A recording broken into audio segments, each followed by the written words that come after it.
Howdy, howdy, howdy. That's right, you're stuck with me again. I won't go away until this is done.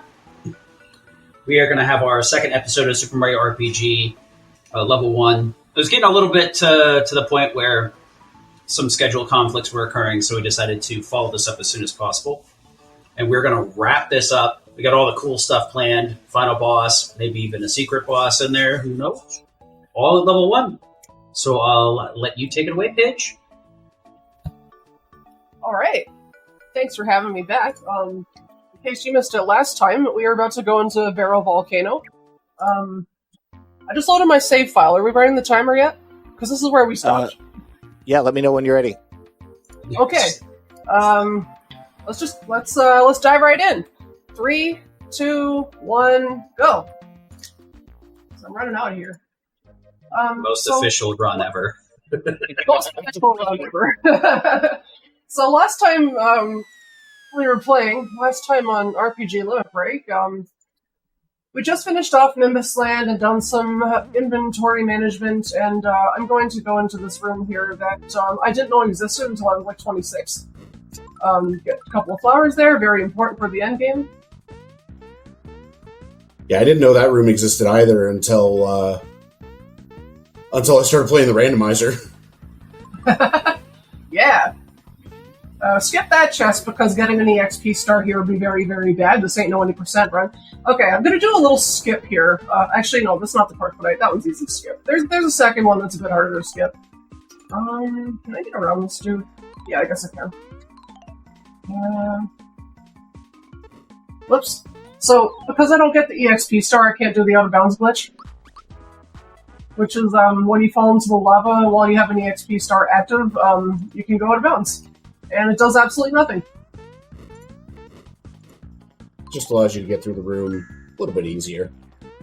Basically. Sort of. Ish. Ish, yeah.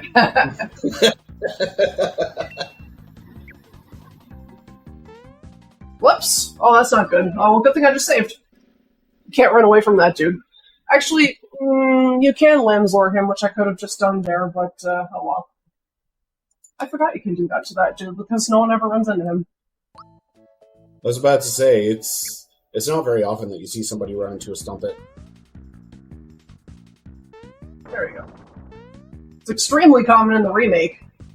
The Ziploc is a little different. Okay, here's where the skip is going to be. Oh, that's not good. I'm trying to use this guy's iframes to jump on top of the Carpetite, but there is a whole lot of things up there. That maybe I should reload this room to get them out of the way. Yeah, they're being stubborn. Okay, come down here, boys. Okay, whatever. Just reload them. Okay, where are you going to throw them this time? Okay, much better, much better. It also didn't help that there were a couple of them stacked atop each other. Yeah! Okay, can I do it like this? Yes, I can. So you do that, jump on top of him, and run away again with the Sia, and then you can just fall back down like that.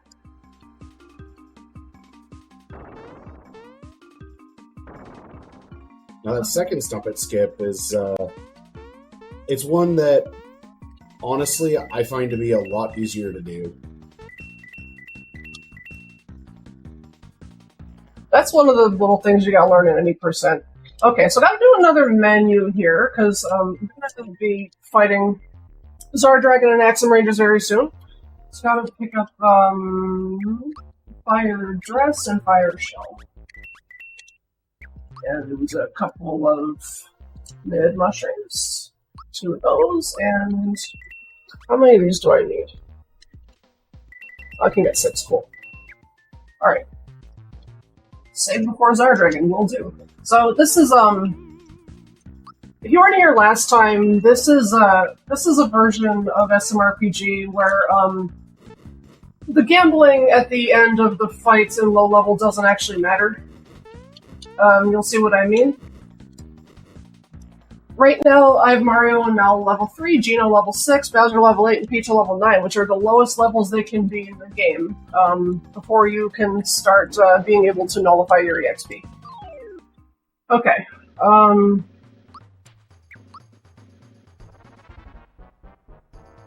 My turn order is wrong for some reason. Let me double check that. So while she reloads, let me give a little bit more into there. That's so weird. If you are know just what? joining Bowser us, doesn't have the lazy shell. if you are That's just fine. joining us for part 2, Does this everyone know what they is need? Hammer, work pants, he needs the true puff pin, which he has that. Bowser needs the rear scarf, which is that, and needs the lazy shell, which is that, and Peach has the warp band. She should have a sailor dress, and she needs the feather. Okay, there we go. So if you are just joining us for part 2, That's much better. as you can tell kind of by the timer, we've already done Okay, 4.5 take 2. hours of this. So we're approaching Whoops. some of the My B button not super responsive, I guess. approaching some of the last my bosses gosh. in the game.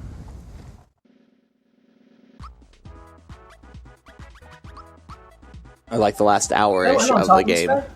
I guess not. Okay, let's fight him again. This time with correct turn order. This time with the correct equipment. Yeah. I must have just missed an equip menu sometime before this, but that's okay. Why is Peach going first? Okay, I'll just have her Energizer Bowser.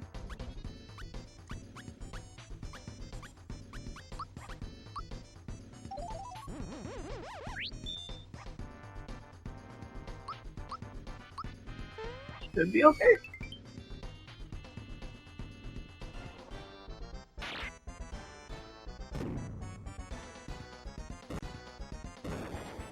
So, many reasons why Zar Dragon is the worst boss in the game. This is but one of them.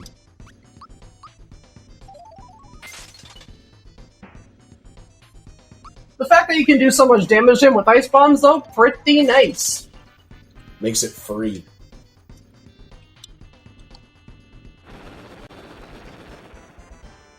$104.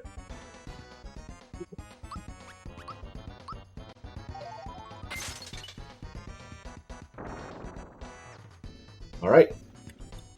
And with 3 ice bombs, that takes down phase 1. Now we're into the second phase, which is Zombone.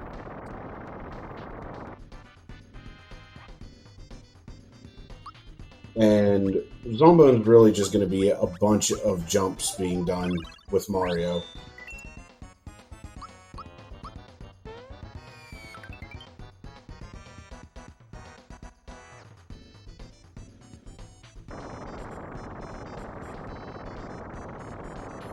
Boulder, unfortunately, going to kill Mario, dealing 128 damage. But that's why Pidge bought the pick-me-ups earlier, just to be able to get Mario back up and continue dealing damage here to Zombone with jumps. Pretty interesting type the routing is with, 30 slots for the inventory? 59. Yeah, 29. 29. Oh, 30th Well- is the waistband. Plus 1. Yeah.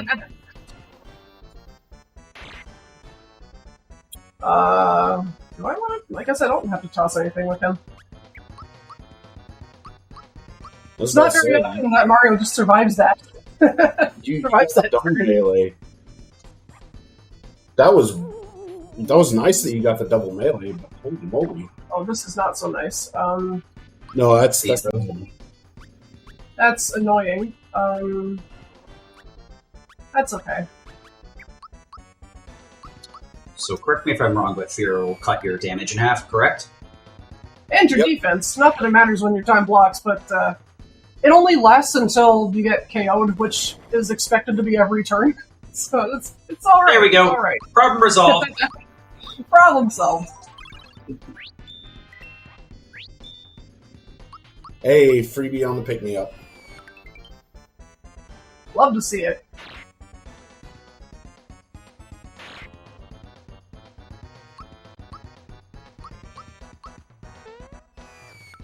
There we go.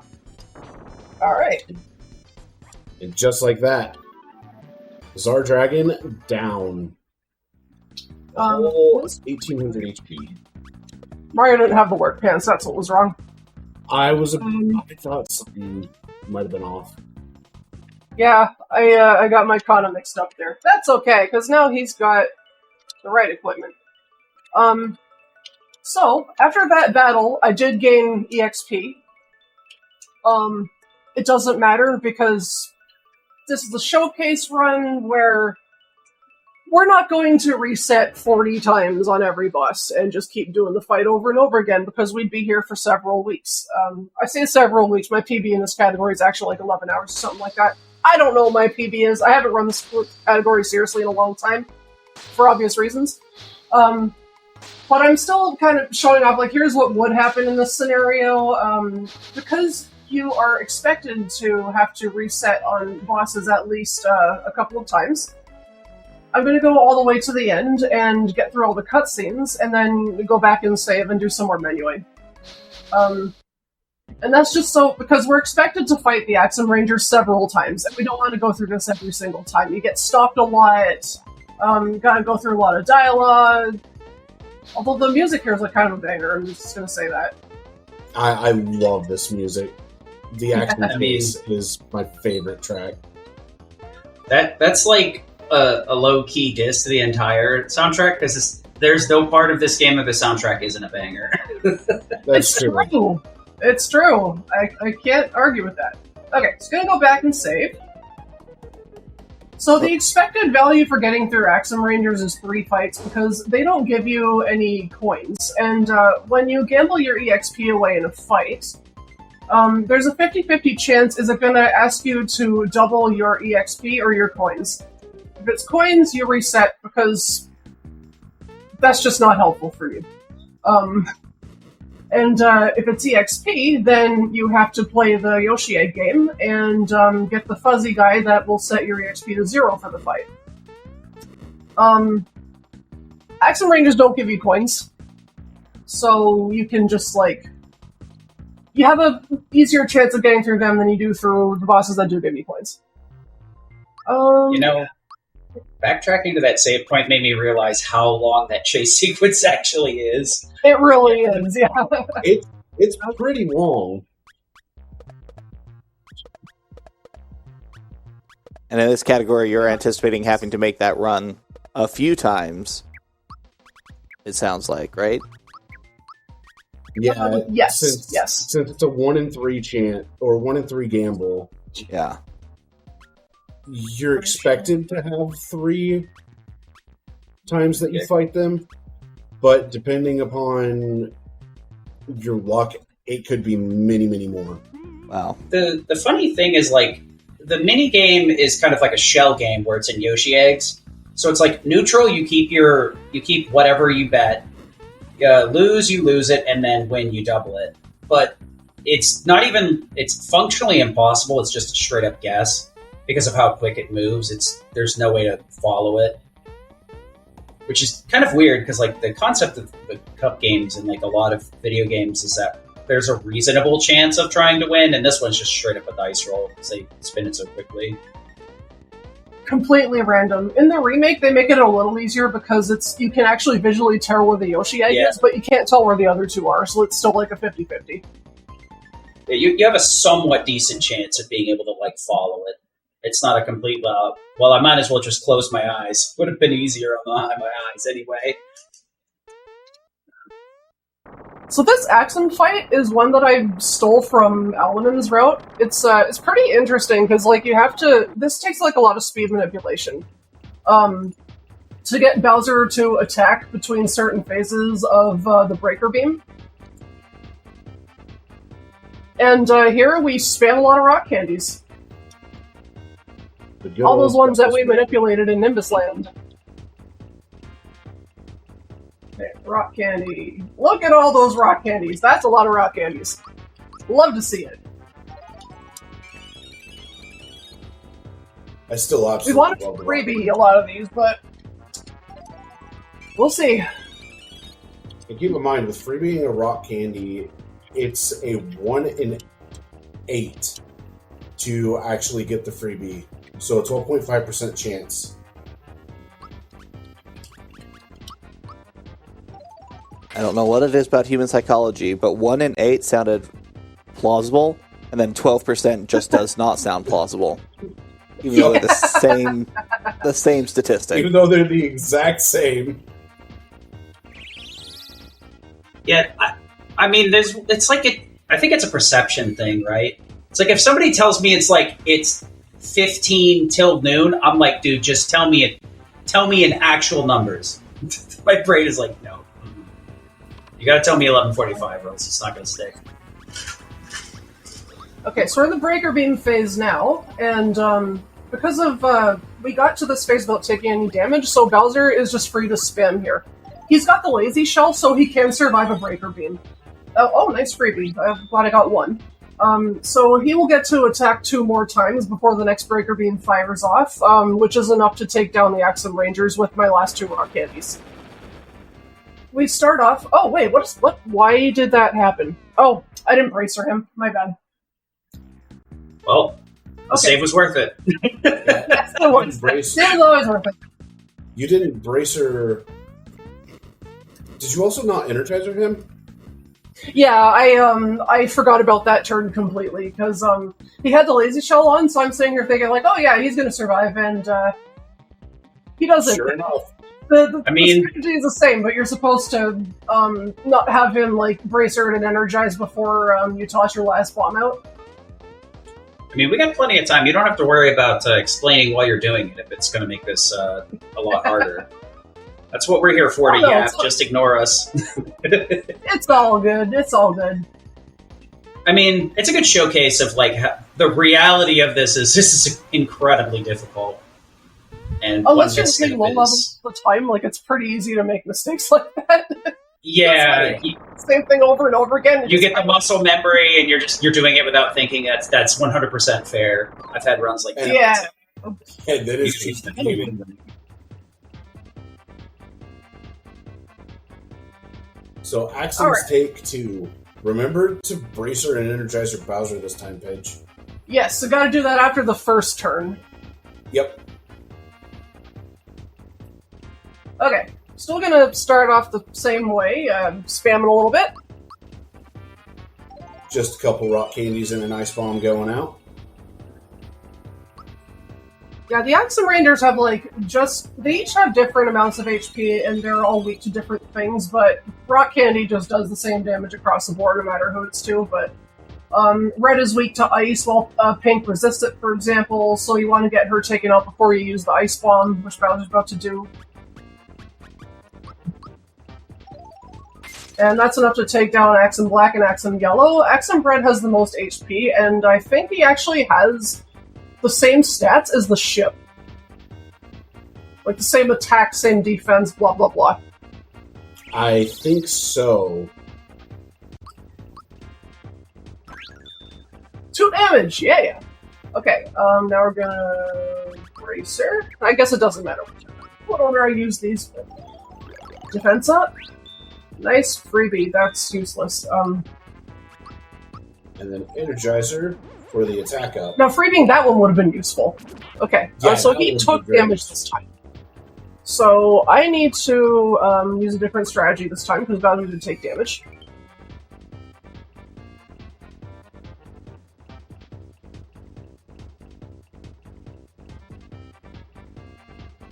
So Gino will heal Bowser, and that's why we bought those mid mushrooms. And from here on, it should be smooth sailing.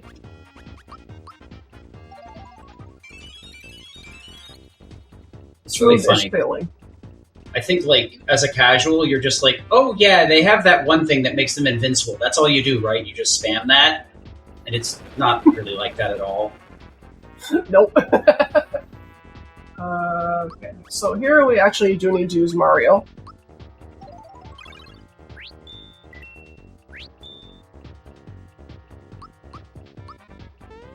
Yeah, because the Oh, jump that will was give not enough that damage. little bit of extra damage output.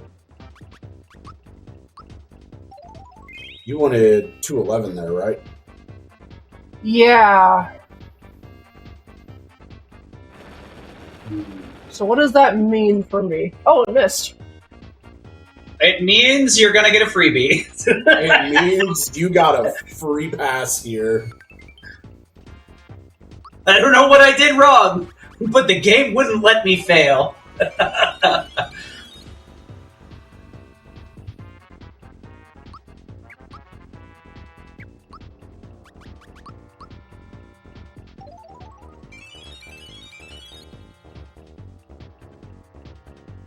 Nice. I don't think I've ever seen that happen. I've never seen that happen in a low-level run.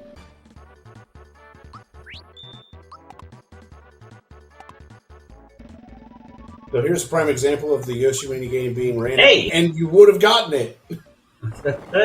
Nice. Manipped all the way, baby.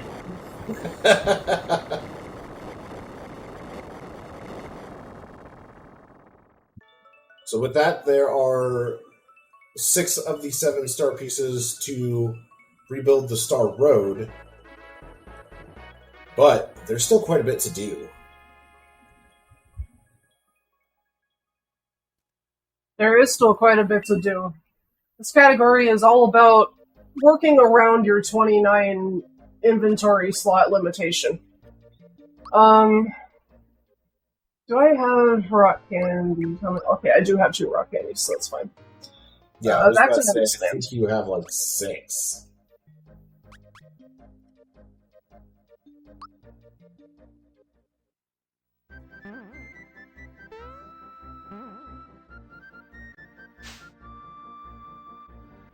Okay, Mario's gonna get the jump shoes, that's those.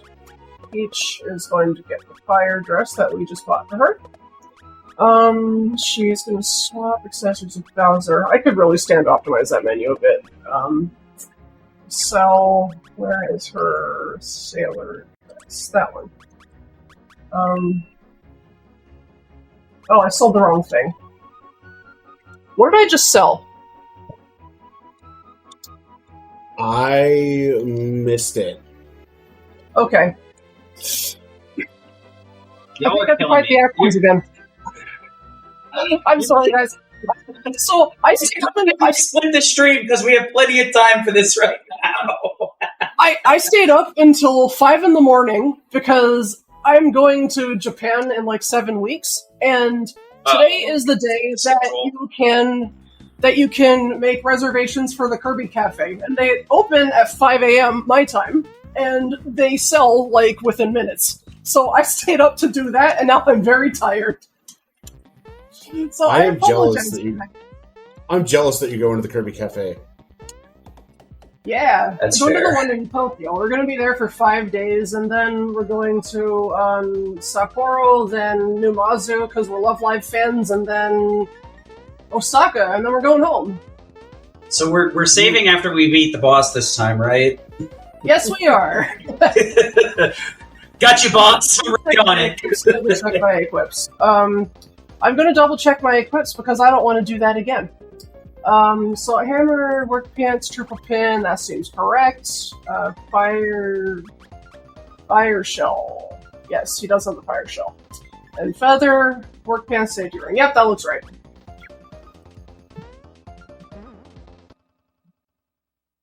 Yeah, going to Japan in 7 weeks, and I can't read Japanese well enough to not sell the wrong item in this game, so that's promising. I would imagine it's the lack of sleep. I can barely read when I'm well slept, so... Yeah, that's alright, okay. Well, maybe I won't take damage this time, and we'll see the alternate strat to beat this fight. And then it'll be completely as intended. I tried so hard to keep my composure during that, and I just couldn't.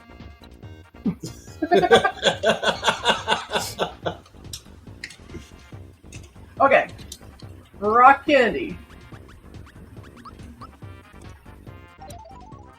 Who knows, you might even get more rock candy for these. Here's hoping. It would be very nice. I don't think I got any. Oh, there's one. Okay, so this is good.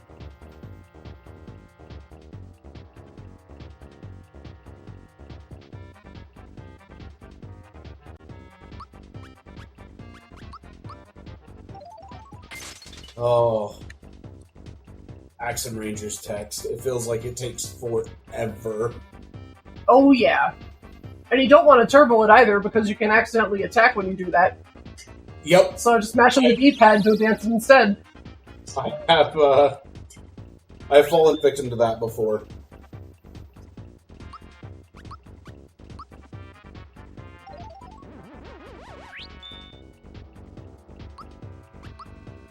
Alright, Energizer freebie. Dang. Oh, Um, you used the Energizer okay. first. You used the bracer second. Yeah. It doesn't matter what order you do those, really. That's true. I do appreciate That Axem attack is pretty hard to time block. Okay, Fright Bomb. It's going to do the same strat as last time.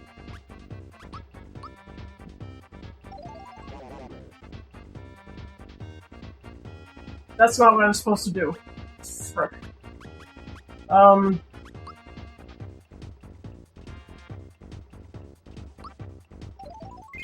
You should be okay.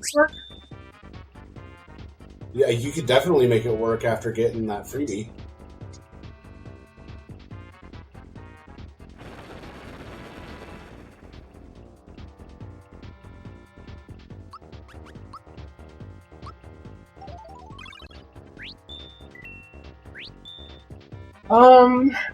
Okay.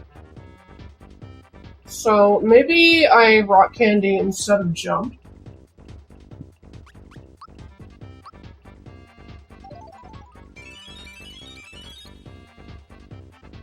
And then have Bowser bid mushroom himself.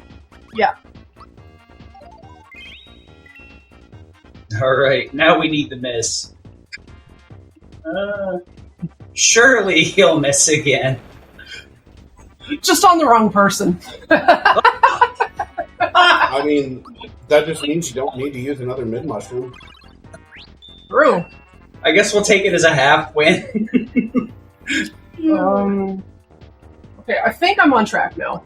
Would your jump do over 300? Because Never mind. What'd you say? Never mind. My question was answered.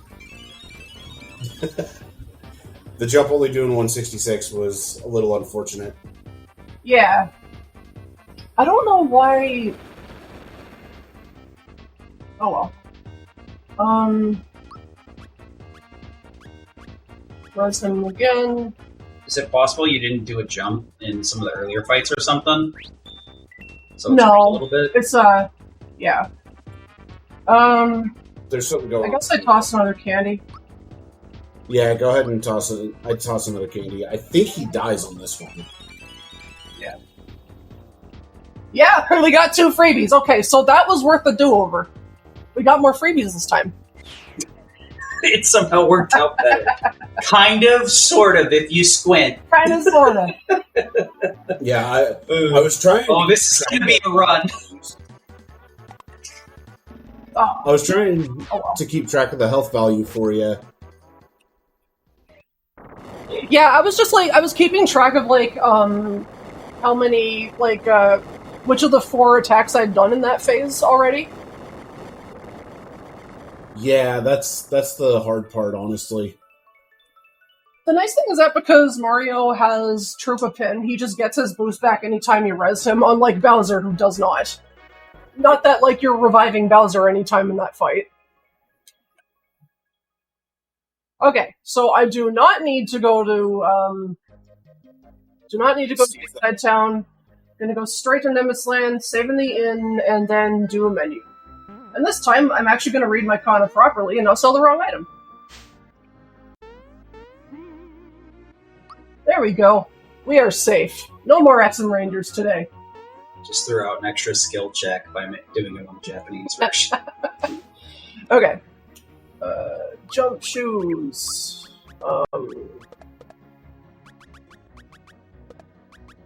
And she gets the fire dress, that's right. And this time I'm gonna sell the right thing, that's that. And now I'm gonna sell... Do I sell mint mushrooms? Yes, I do. Yep. I don't have any syrups. Don't have any bracers, don't have any ice bombs, don't have any flower tabs or fright bombs. Okay, so I don't have to sell anything else. It's good. And now I'm going to buy pick-me-ups until my inventory is one space and from being full, which is how many? Let's have a look. Oh my god. But your gold is 666. You can't possibly ruin this perfectness. Okay, so I can buy 14 pick-me-ups. 14, yeah. Yeah.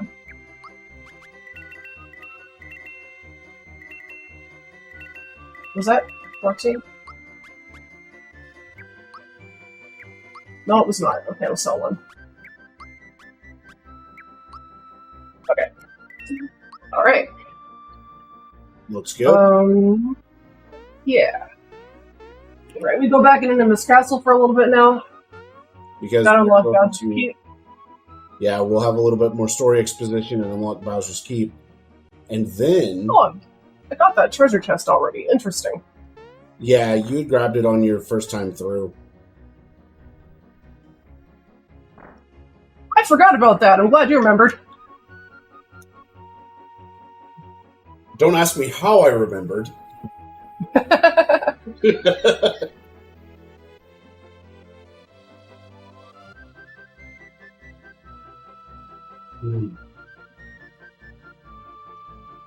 A little bit of a story here. In order to access Bowser's Keep, either Mario has to make an extremely long jump, or the Jukin bus can get back up and running. And in this case, I'd rather take the is bus, back I up think. and running. I would much rather take the bus in this case. Mario, Jumpman Mario would rather take a bus? I mean, if he could take the jump, he would have done it already, right? We would have been done with the game like in the first episode. It's obvious. We can clear it at low level. All we had to do was jump back in. I don't know why we wasted so much time. But you That did have reminds to me get of, like, Bowser seeing on this, side first, right? Yes. I remember seeing this official artwork of Sonic sitting at a bus stop with a suitcase, and somebody had captured it like, Sonic, what are you doing? Why are you waiting for the bus? You can run faster than a bus. The suitcase wheels that fall off is the problem. Well, I think the answer is sometimes your legs get tired. And it's nice to just let somebody else drive. Yeah, that lactic acid builds up real quick. You gotta be careful.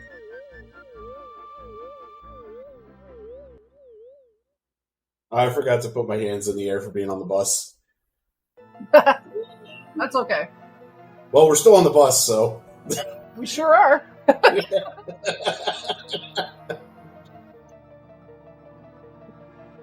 Like, just Banga Bus is playing in the back of my head.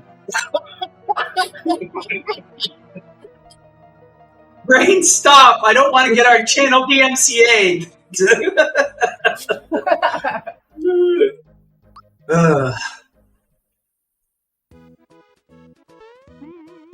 So of note for like anybody that's played the randomizer versus and not played the vanilla in a long time, there are additional exit points in Bowser's Castle and the randomizer that do not exist in vanilla. So if we go in, we're going to want to do as much as possible before we have to step back out because it's going to take a while.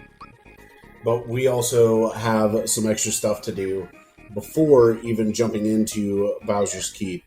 First off, picking up this Energizer is actually something that will be needed, but we are now going back to Monster Town, and we're going to do the Jagger and Jinx fights. Yeah. If time permits, I think we'll come back here a bit later, as we did discuss it beforehand, but if the run gets too far away ahead of us, we may opt out. But ideally, we come back here for a certain special boss at the end and tie everything up with a nice little bow.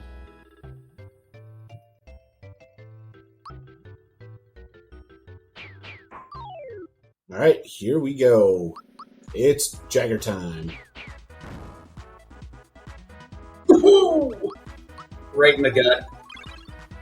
Rude. Yeah, Terra Punch is a finicky one to get a perfect block with.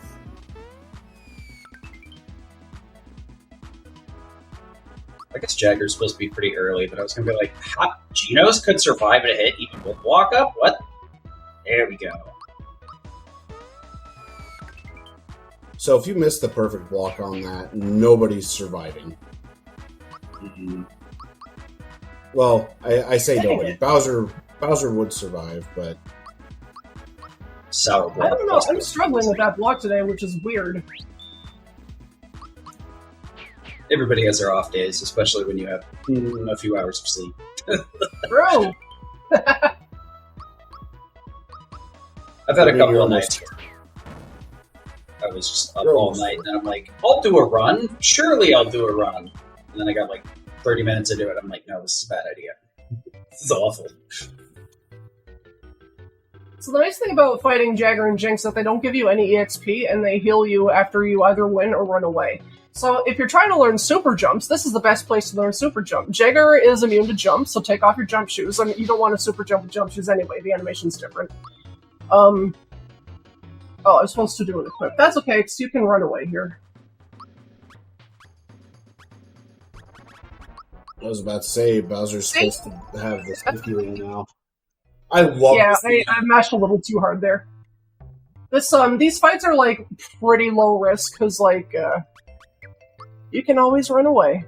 Okay, so he needs the Trooper Pin again, and they need to swap accessories. And then I go and save. So, I was thinking about this in the Nimbus Land menu page.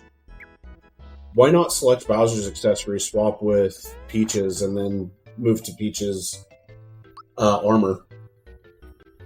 Yeah, I thought about that. It's just because like you have to scroll to get to her, so you're on Peach first, and it's just annoying. But maybe you're right. Maybe we'll look into that. Jump. Better.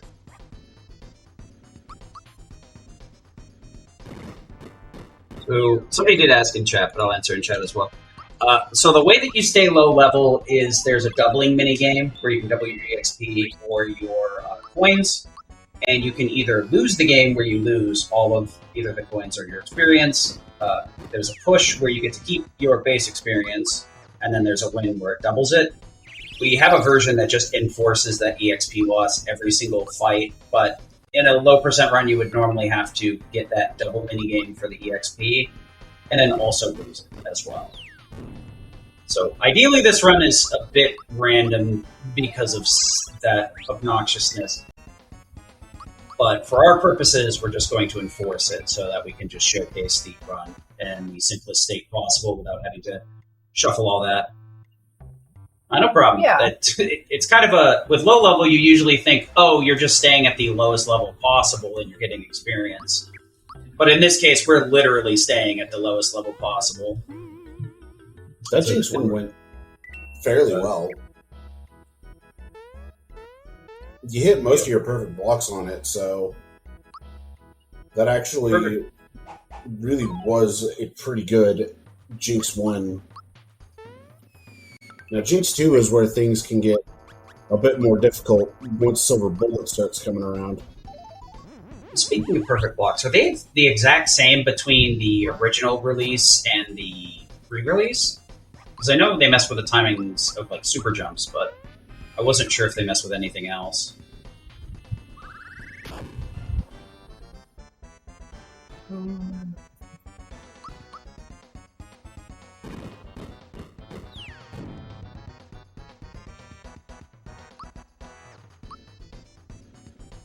I jumped...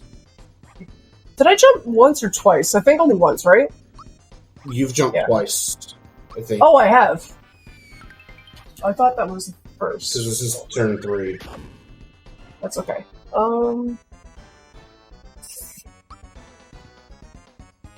Okay, so this fight will be a little different, but that's fine. Yeah, Mario's jump damage is off, which I think is just a copy-paste error on my part, but it still makes me a little nervous. Well, aren't you on Jinx 2 right now? Yes. Yeah, you should be doing 189. Right. I was reading the Jinx 2 notes, the Jinx 3 notes. Frick. Oh, yeah, whatever. Yeah, because now you don't have your Energizer for Jinx 3. That's okay. This will just be annoying then. It could be worse. I mean, it's only bombs away. Oh, you know what? I saved before Jinx 2. Let's just do it again. If you have a way to fix it, we can stop and do whatever we need to do. Oh no, it's fine. Like I saved before Jinx 2. It doesn't matter. Okay. Because it sounds like it might affect the whole run, and if there is a way to fix it, we can definitely pause for it. Oh no, that the only thing is that like I used stuff on Jinx 2 that should have been for Jinx 3, like nothing that actually affects the rest of the run. Okay. I just didn't want to sit there spamming jump for like 10 minutes, so we'll just reset and do it again. Yeah, because Jinx 3 is the one that by far takes the longest. Yeah, that one is like brace or whatever. But yeah, exactly. It's a little different because you got to work around his defense up. Yeah, whenever that little animation that he played for those that are a little bit uninitiated is both. We have bracers and energizers that will double our defense or double our attack, and the enemies have access to the same thing, so it functionally doubles their attack and halves their damage. So it's super important. Whenever you see that little blue glow or little red glow, that means they're activating either the defensive or offensive aura. Yeah, so that's the defense boost, which causes us to deal half damage. Ooh. Hello, Silver Bullet.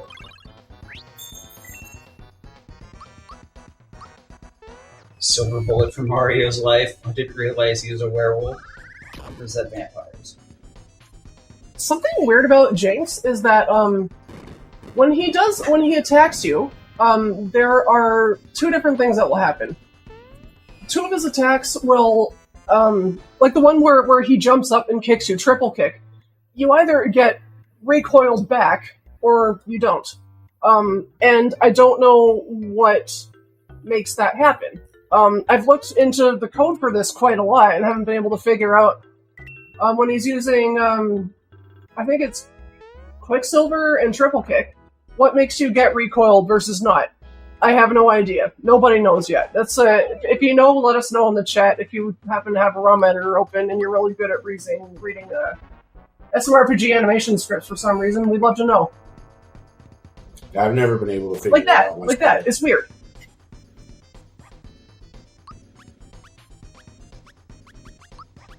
This is where you jump in. Yeah. I thought you were reading Jinx 3 instead of Jinx 2. Oh. Bombs Away is... That attack took me a long time to figure out the window for the perfect block. Yeah, for a while I was just like grinding that.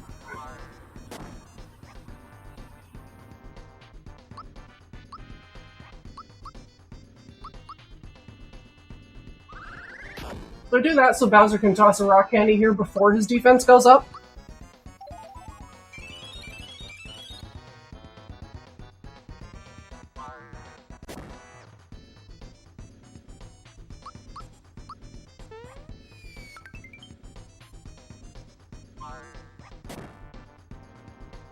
These attacks are not very easy to block, the Jinx attacks. But you can block every single Jinx attack. There's nothing he can do to you that you can't perfect block. It's just he's very powerful, and the timings are quite strange. Yeah, like blocking triple kick and Quicksilver are somewhat awkward to do, but once you actually have them down, they're not that bad. Silver Bullet, on the other hand, yeah, good luck. Yeah, I keep thinking he's about to do Quicksilver, because Silver Bullet is like actually pretty easy to block. I just keep thinking it's the other attack that he normally does. That's why I say, yeah, good luck, because it's one of those moments that you're expecting Quicksilver, and you get Silver Bullet, and you're just like, what am I doing? So a lot of, I think runners nowadays don't do the Jinx fight anymore, but I still do because I think it's cool, and because my notes are from 2022. This is the route that I did a lot of work designing and mathing out, but since then, other runners like Bappenite, Your Pie, and Alanim, and Ferelius have come up with other strategies that can cut some of the things out of this run that we have to do, and it's really cool what they've been doing. Like, Bep in particular, I like to say as a joke, like, I ruined that man's life, because he got into low level basically because I published this round. One of his biggest complaints with low level was that he found it difficult and inconsistent to try and reconcile all the strategies together that people had. Like, sometimes notes were inconsistent. No, what's that one? Did I have I don't think I freed the Energizer. No, I did not. So when I made this one, because I put a lot of effort into making sure that no matter what happens with freebies, like, you know exactly what you're supposed to do, because there's so many different things you can freebie that you don't need, ones that you freebie that might be good to keep for later. So he got interested in running low level because of that.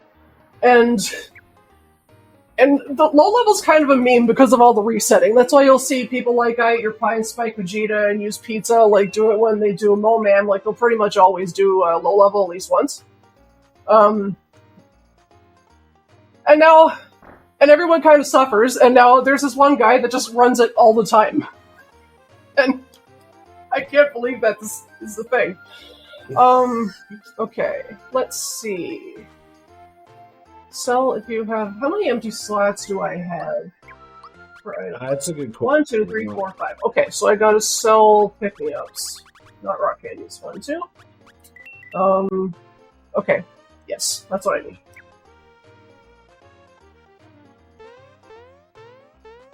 There's, like, a bunch of things you can do there, so it's just, like, on the way to your next stop, which is not here.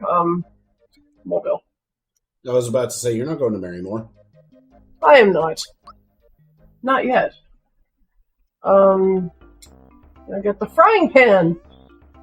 Peach, Bowser, Mario are endgame because Mario and Peach have all the attack power and Bowser's got all the HP. Okay, we got that. Okay, now I'm going to do another RNG manip, which is one that you've seen before if you've seen people run any percent when they're not trying to get world record, and that's Mario's pad manip. So you save here. Doesn't actually matter what point of the float oscillation it's at. And soft reset. So this manip in particular is the slower one because most people end up using the Nimbus manip now. But what this is going to do is, if everything goes according to plan, Pidge will know exactly what Bowser doors are going to be the good ones, and which two are going to be the battle rooms.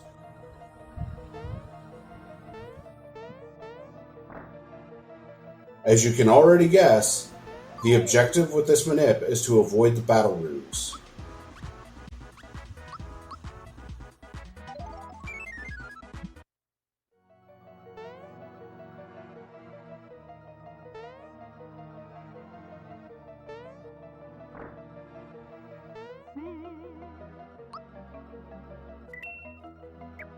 All right, here we go.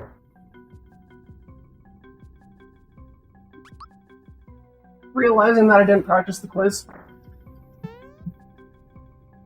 Oh, yeah, no. I don't know.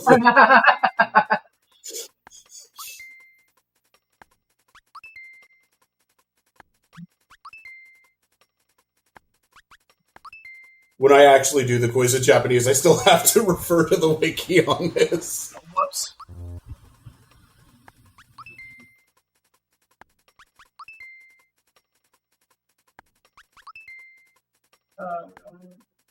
Dang. I forgot about that one. Yeah, there's a bunch of things that I have forgotten because I haven't run a category in a while. That's okay. I don't think I've actually played this in Japanese for a bit. There's a lot I do remember and a lot I don't. Always tricky when you haven't studied for the test. Yeah. I'm guessing it shuffles the locations to answers, so you can't just memorize. Yeah. Game Boy.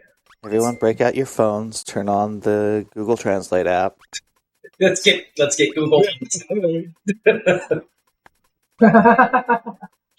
Lookout has like the time music in the background, but it's just not time. Some of those I was like, I can't remember which of the three I'm supposed to pick, so I'm going to read them. Barrels! Yay! Time to count. Alright. Already got this one. Yep. Who likes counting? Hey, Pidge. So, I'm feeling 45. We'll see.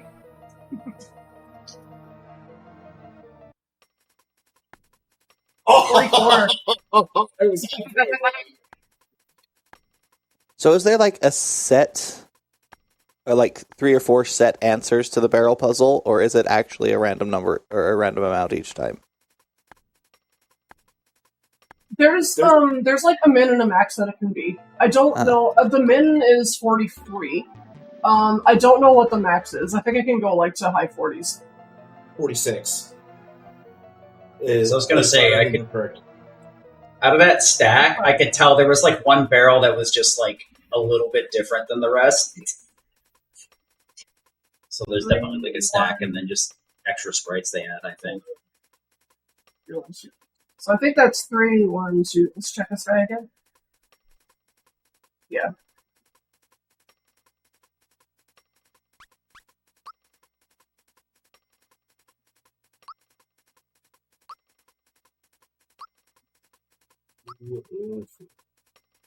Thank goodness.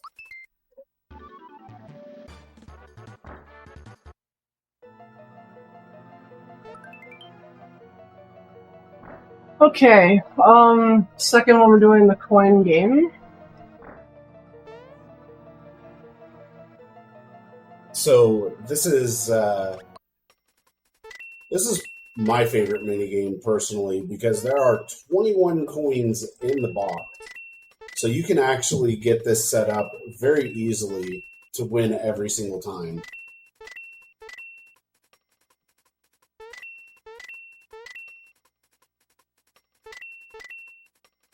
Yeah, as soon as you are jumping on a multiple of 5, like, it's basically game over. You can manipulate to win.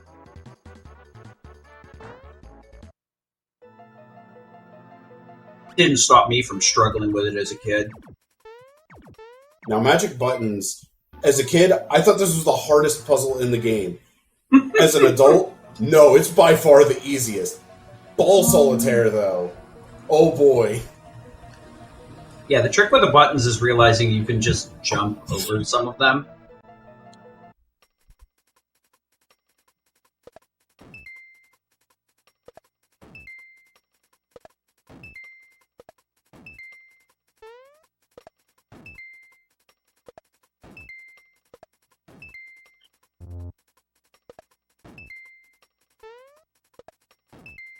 I cannot believe I'm doing this from memory. I haven't done this in a while.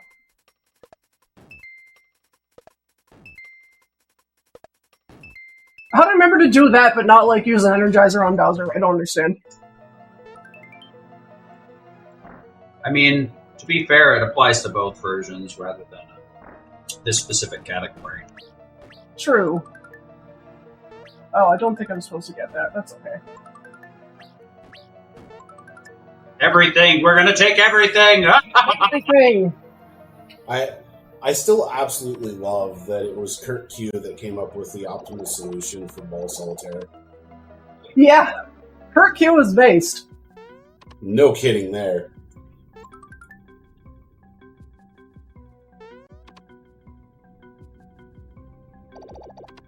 And then I also remember Pie's casual playthrough of this. Whoops. Using the Cheez-Its.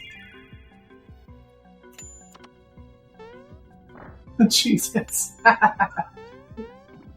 I mean, Pie's gonna hate me for this, but the only thing I ever remember is him getting smoked by the lava in X3 using his casual playthrough. And to be fair, I managed to get myself killed by the lava when I was doing any percent runs on the PlayStation, but I had less HP at that point. But I just, unfortunately for Pi, I'll never forget that. It just is rent free in my head. Shout out to Pi though; he's a great guy. Absolutely, He is awesome.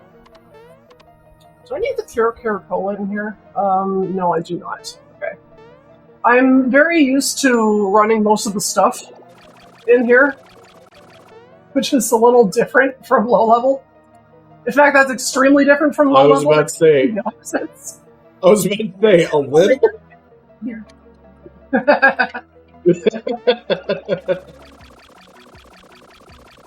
Okay, yeah, that's why I wasn't supposed to get that. It's okay.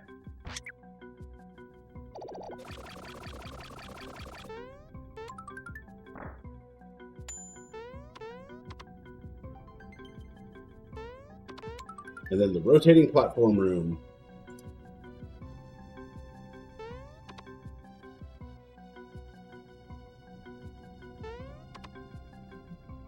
Yeah, there's not much to say on these rooms after the puzzle rooms, because the puzzle rooms really, they get the most in-depth explanations just because there's so many different outcomes that can really happen, especially with the Last of the Dr. Topper, where you have to figure out which order the Goomba, Dry Bones, Kip, and Boo came in.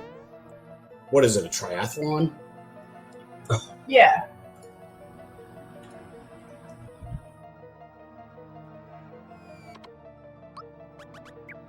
Yeah, the isometric platforming is very unique and memorable, but in sometimes that unique and memorableness is not in a fun way.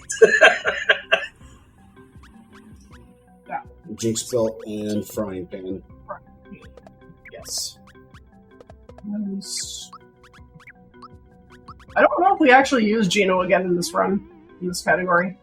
I don't think so. But Geno and Mallow don't see a ton of use. You bring out Mallow once in Sunken Ship, and you bring out Geno for the volcano, but that's for speed manips.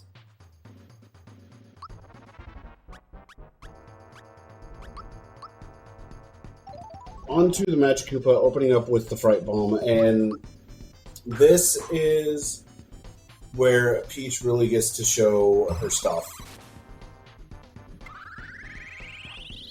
That frying pan... Peach is powerful. Yeah, that frying pan does a lot of damage. Just to give you an idea, if I'm reading this correctly, her damage range should be 230 to 350. And Mario, since the Lazy Shell has such a wide damage range to it, he can do 78 to 318. Yeah, I was going to say, I think that's the first time we've used a Lazy Shell this entire run. Because we just got it at the end of the last one.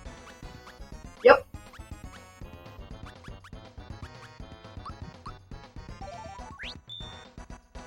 Okay, so I'm supposed to jump this dude. Yeah. You're not supposed to admit that in public, because you might get tried for that crime.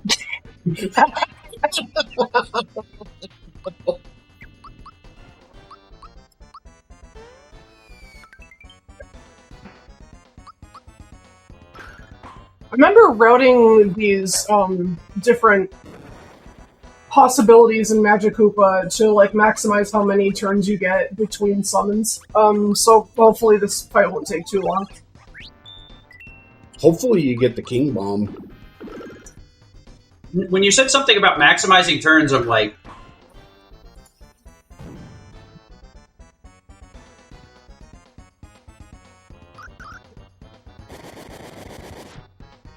There we go! Yes! So... This is fun. The fun part about the King Bomb is that when he blows up... Kaboom. Magikoopa is gonna do literally nothing for the rest of the fight. Yep. Also, Bowser only took 9 damage. I love it.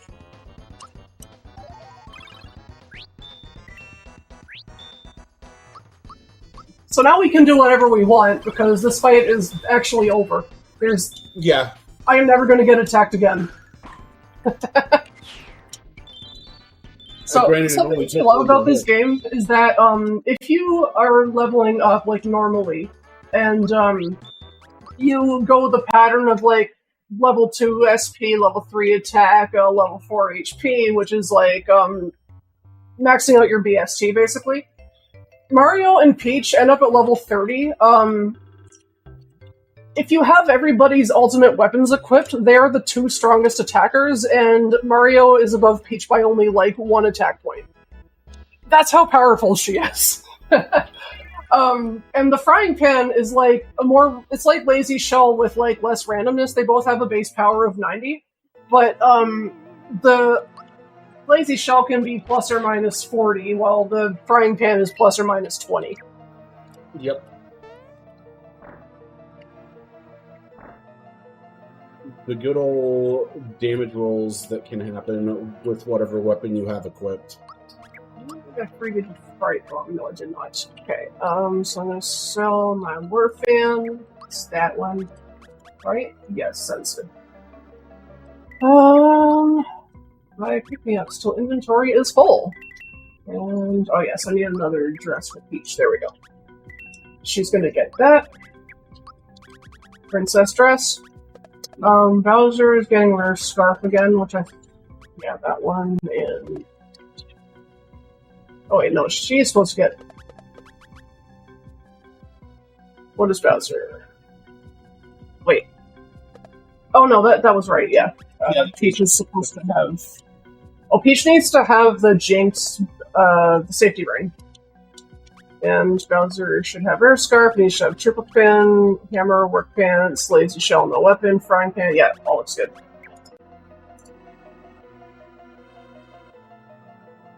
So we're about to go to the most infamous part of the run, which is going to be not that overwhelming here, because this next part is Boomer Exor, which if you've ever watched a real low-level run, like speedrun or race, this is where you have to do 2 fights back-to-back, and you can't save between them. So Boomer is a 1 in 6 chance of getting through with no EXP, and Exor is a 1 in 3, so you have a 1 in 18 chance of making it through any given time. It's just as bad as it sounds. And if you think that doesn't sound that bad, no, it's worse. Power Blast.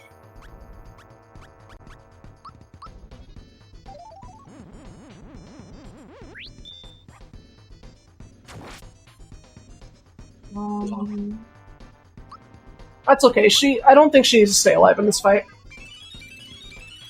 Yeah, I was just hoping you'd get the perfect block so that way you could get the extra damage output.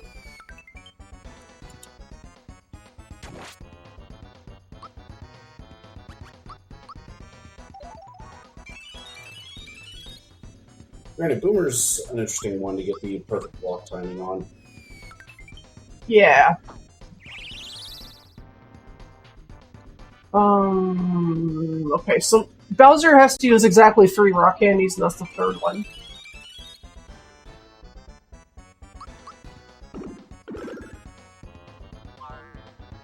Oh, right, Mario's supposed to have the hammer, but that doesn't matter. Because, we're not using any EXP.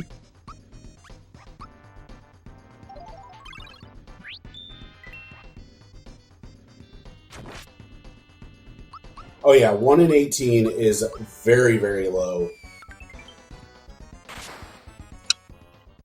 But, easy Boomer fight right there.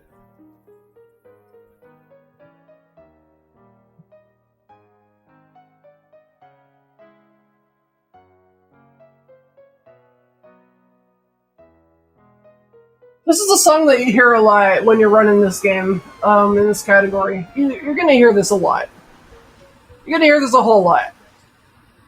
Farewell, The Song Boomer of Chan. Sadness. And then this song too, the happy one. Yeah. Go immediately from the sad song into the happy song.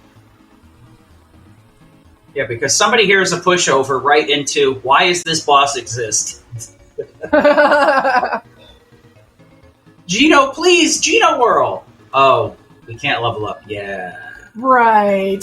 Can't super jump, can't Geno Whirl. God, what are we working with here? All right, well, I checked my pockets. I have a toothpick and a tissue.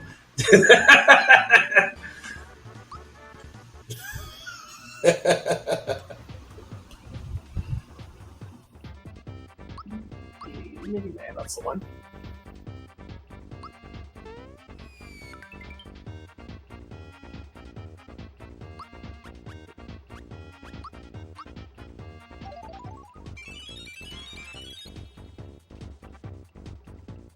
So Exor is where everything really comes together now. Nice. This fight, that was beautiful. So this fight normally, if you were doing any percent or most of the stuff, is a pushover of a fight because you can Geno Whirl and just end the fight after one of the eyes is down. But as you can tell, since it's low level, you can't do that.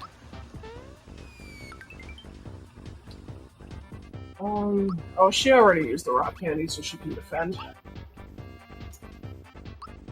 Peach is basically just like a meat shield now. Unfortunately, she's not shielding at this moment. Yeah! Get out there, Peach! Put on the cover materia. This... Why? Ooh, Roar Flash. Bye, Mario. We covered it in the previous one, but physicals are actually blockable based on like a input window, but the magic is not. The only thing we can do is actually use the defend command to reduce the damage. Thank you, Justin. Which is different in the remake. Yeah, remake definitely does a lot to give the player every single bit of control they can get. Exor's protection is gone. So there's something extremely stupid about this fight that I feel like I need to explain. The right eye starts off, I think, with 400 HP and revives with 500. What? Yeah.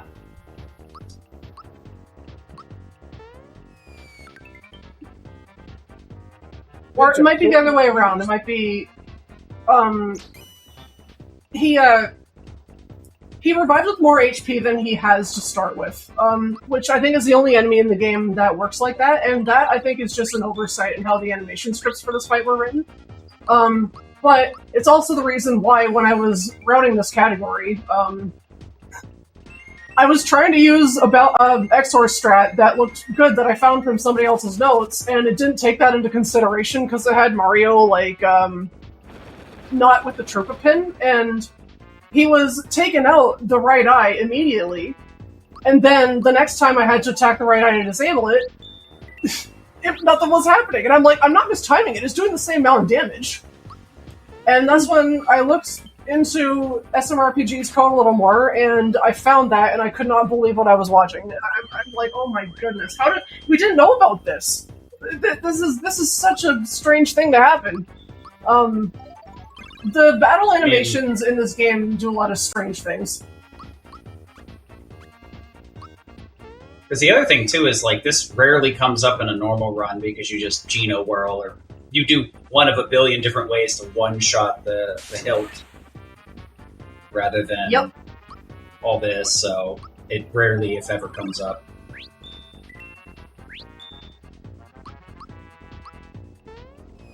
Yes. Another thing that we didn't bring up. What's Neo Squad? Yeah.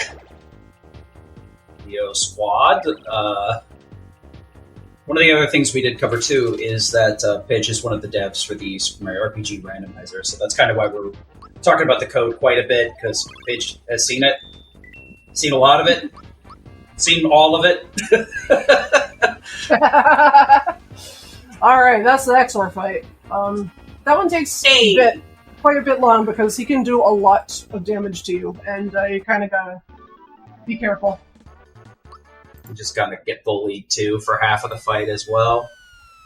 So if you're playing this without the showcase patch, you're going to be doing that for about several hours usually. Yep. Or you can get extremely lucky and just get through first try. That's one way to put it, Justin. I don't think I'll repeat that on stream, but that's one way to put it. Knowing Justin, I can only imagine what he said.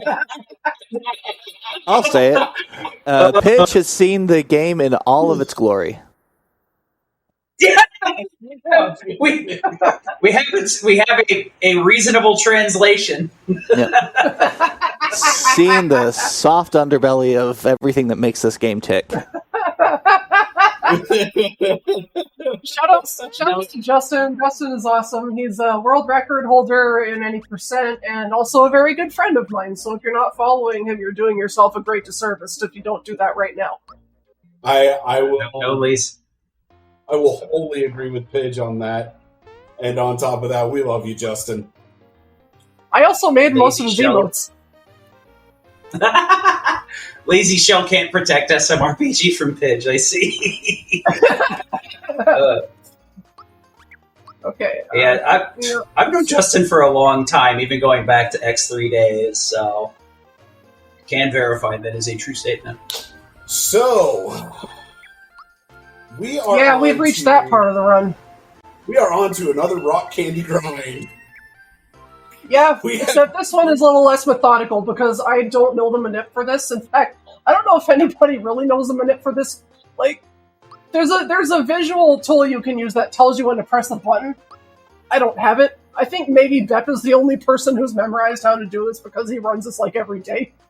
Oh, that's a maple syrup. Okay, so what I have to do here is I have to get to 11 rock candies, which means just feeding mushrooms to this guy over and over and over again, and he has a 6% chance of giving you a rock candy on any given mushroom. So far I've gotten a maple syrup, which I think is a 12% chance, and a flower tab, which is a 4% chance, which is less than a freaking rock candy. What? Mushroom. Tab it up, baby! Let's see. At the risk of going for the obvious joke, I do feel like the maple syrup is just to honor your Canadian heritage, right? I just got 2 rock candies in a row. Let's go! Nice. I don't know the manip proceeds to get as many rock candies as needed. What we're doing with this guy with the mushrooms is we're turning him into the baby Yoshi that turns into the fat Yoshi. So, we're abusing him with food? Except this is healthy food. This isn't Yoshi cookies. We'll see. What Yoshi cookies are made of. So, I've seen 2 videos on this at level 1, and one was Pidge's series about it, and there was one other by a YouTube creator called Seer, and like the bit that he did here with the mushroom farms is just fun, so funny. I'm saving between rock candies just to be on the safe side. That's why it's called saving. I love that, Medibot. So, it's funny that you mention me being Canadian with the maple syrup because my boyfriend is from America, and he moved here a couple years ago so that we could be together, and I sponsored him for immigration, and he's the best thing that ever happened to me. But basically, he moved here, and he started dating the only Canadian that does not like maple syrup. Oh! He moved to the land of maple syrup, and is, like, spousally sponsored by the only Canadian that does not like maple syrup. Yeah. We love you, Sean. I mean, we all have our own tastes. They're wrong, but we have our own tastes. I think Sean is asleep right now. Oh, nice rock candy. He stayed up with me last night when I was like getting my reservation at the Kirby Cafe in Japan. I mean, that won't be a problem as long as we don't have to do Yoshi racing. Well, we are done. You only do Yoshi racing once, and then you are done. Oh, I have 10. I only need one more rock candy. That's impressive. Let's go. Normally, I have terrible luck here. Who needs Manip when you gosh, can that's 11. Yes! That's 11! Let's Where's the rock, baby! 4, 5, 6, 7, 8, 9, 10, 11. Yeah, we are out of here!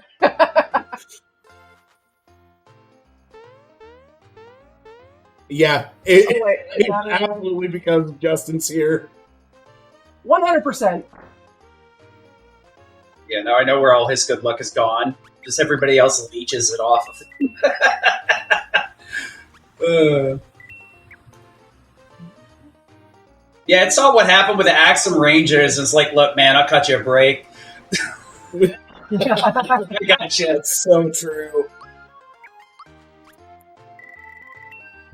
That's what I needed. All the pick-me-ups.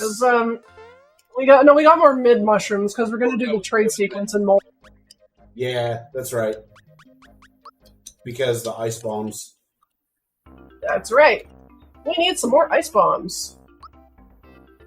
I forgot it's the mid mushrooms and the ice bombs. Mid ice I believe how bombs? short that Mushroom Boy segment was. That was just, oh my goodness. What chance did you say the rock candies were again? 6% if I remember 6%. correctly. Okay, yeah, I just needed perspective on that. That is kind of wild. That's out of it. Oof.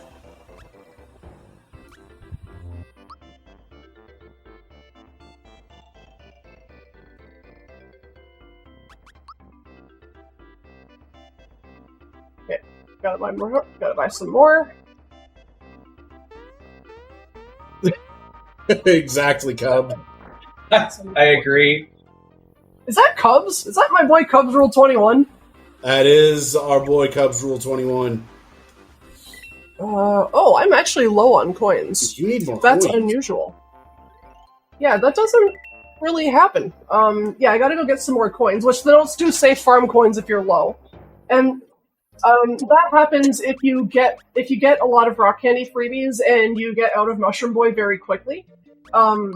You don't have that many flower tabs to sell, so you don't have like maxed out coins like you would if you had to farm a lot of rock candy. So I'm coming here to farm some coins off of the armored ant.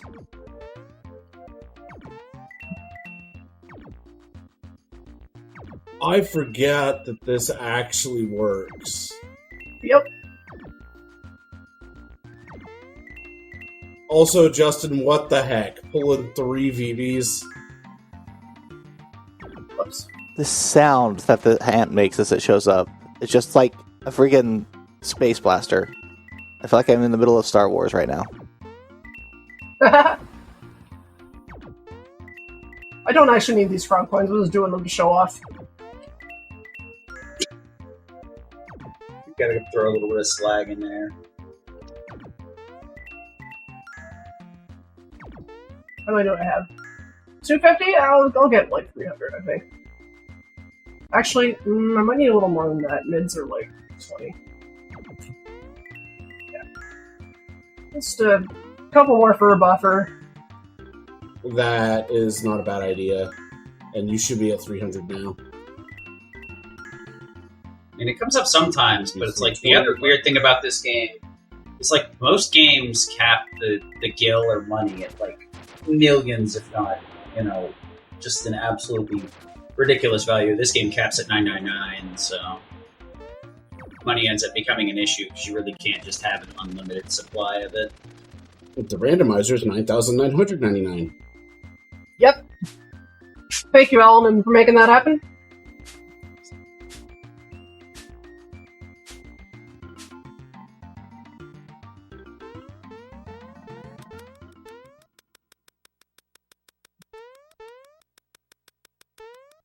I don't actually need to do this quickly, I'm just used to doing it quickly.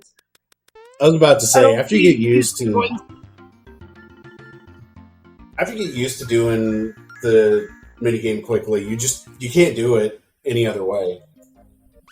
Mm-hmm. True. Okay, let's go get... I need 14 mid-mushrooms, and I think I can hold 13. So that's good. Yep. Well, just need one more.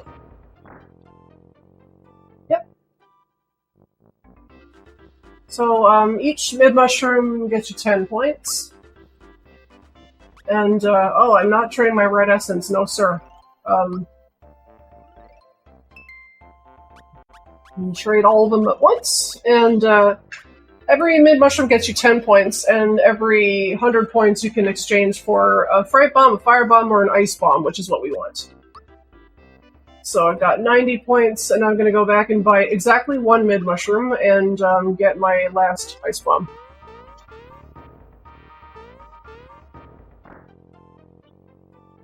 This is like, it's fun to have this backup because you can't... Normally when you get ice bombs in a speedrun, it's from the seaside menu, but that shop disappears after you beat Eurytovich, so this is like the next way to farm ice bombs.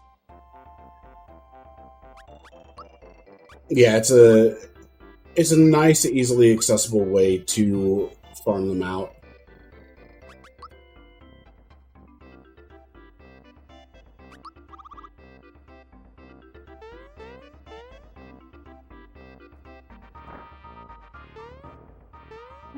Saving after every menu, because avoiding disaster. So one time I was running most of the stuff and I accidentally sold all my rock candies. Oh no.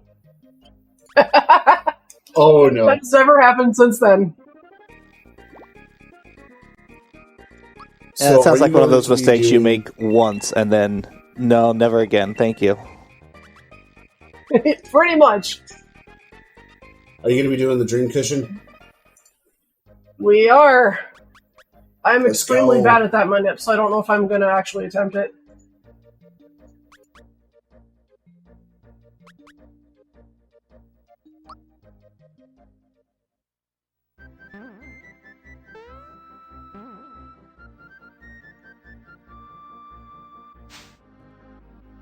Oh, wait a second. I think I have to save it a lower oscillation than that. Like that. I was about to say, I thought it had to be like at the bottom when you landed on it. Yeah, I think it is. There's like a 2-frame window you can hit here to guarantee the red essence stream. I'm just not good at hitting it.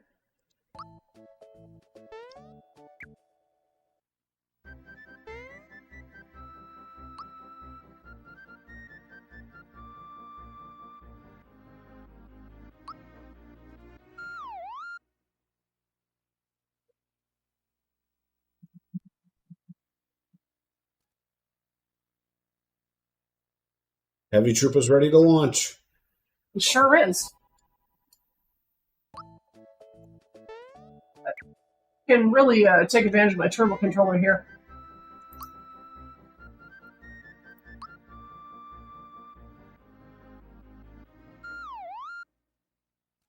Ah, that's not it. Nope.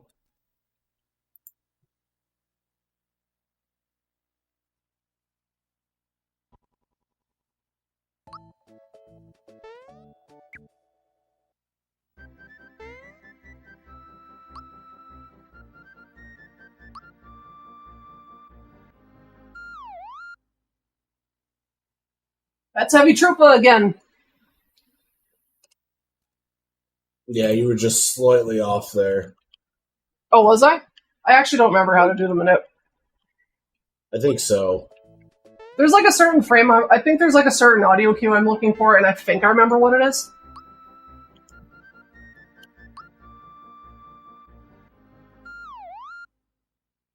Okay, that's the kitchen again.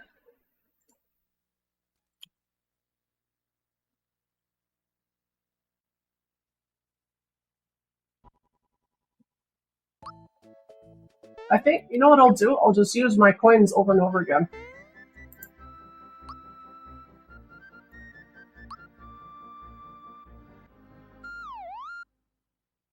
I think I'm hitting it too early.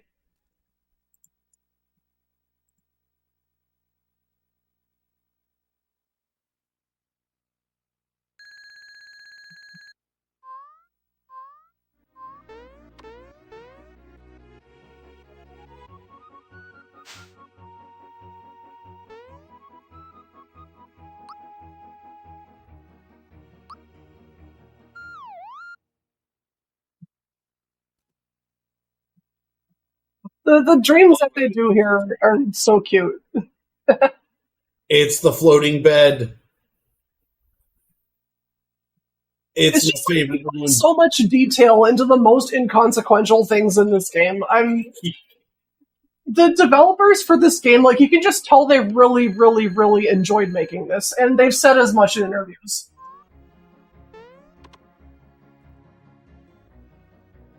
All the little animations from the Dream Cushion are amazing. Oh my goodness, I don't believe it. Nice! Okay, well, I just wasted a bunch of coins, so that's alright, it's worth it.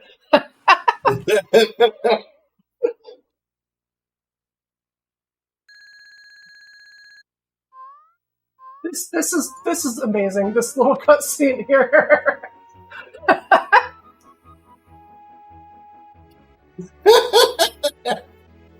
It has been a bit since I've seen this cutscene. He says it gives you one red essence, but you actually get two. How many coins? Okay, I have to farm coins again. Oh wait, yes. Wait, do I need to farm? No, I don't think I actually do need to farm coins. Yeah, let's save though.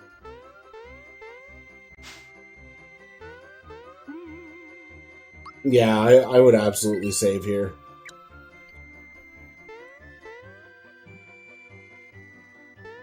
You know what?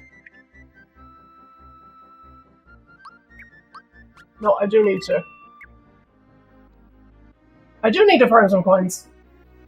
Oh yeah, because we need a lot of pick-me-ups. Buy pick-me-ups. Yeah, I don't need to get very many though, just like a handful.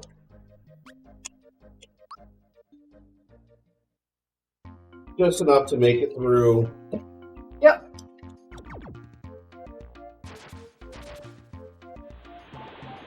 Whoops. Wrong way.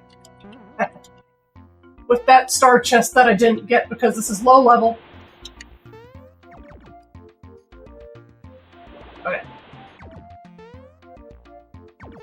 Okay, there's two pick-me-ups. There's 4 more. And I keep jumping into the guy for some reason. There's 4 more. How many do I have? My inventory was already full. Okay. Let's get out of here. Well, if you insist.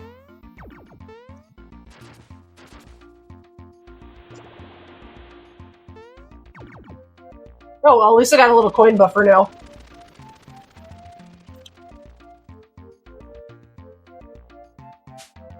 Is it time to go into the gate to the abyss? It sure is.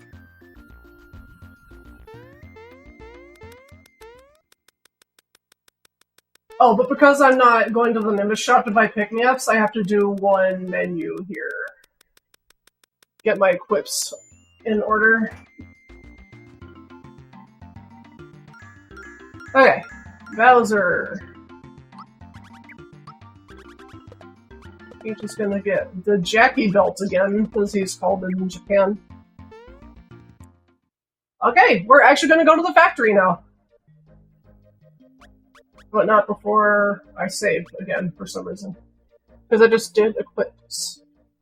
Actually, I think you can probably save early on the factory before you get to the boss fight, but we'll save here anyway. Yeah, you'd be able to save before you get to countdown.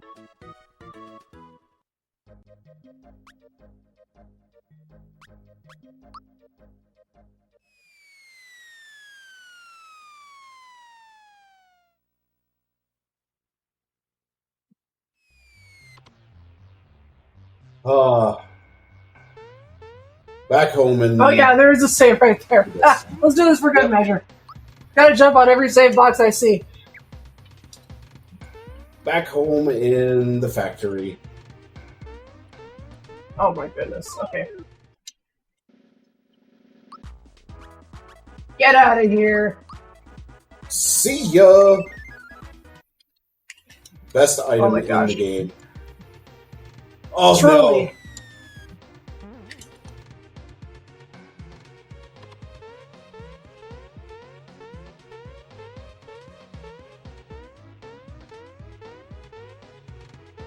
Okay. Nice.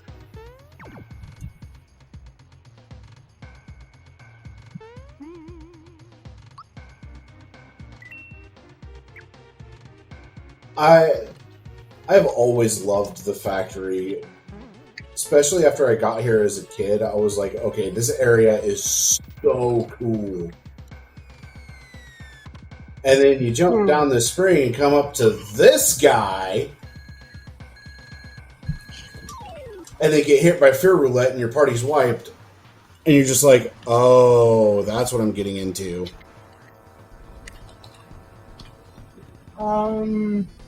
Right. Power... Mario should not be going first. Did I not equip something on him that I should have? That's okay. I just saved.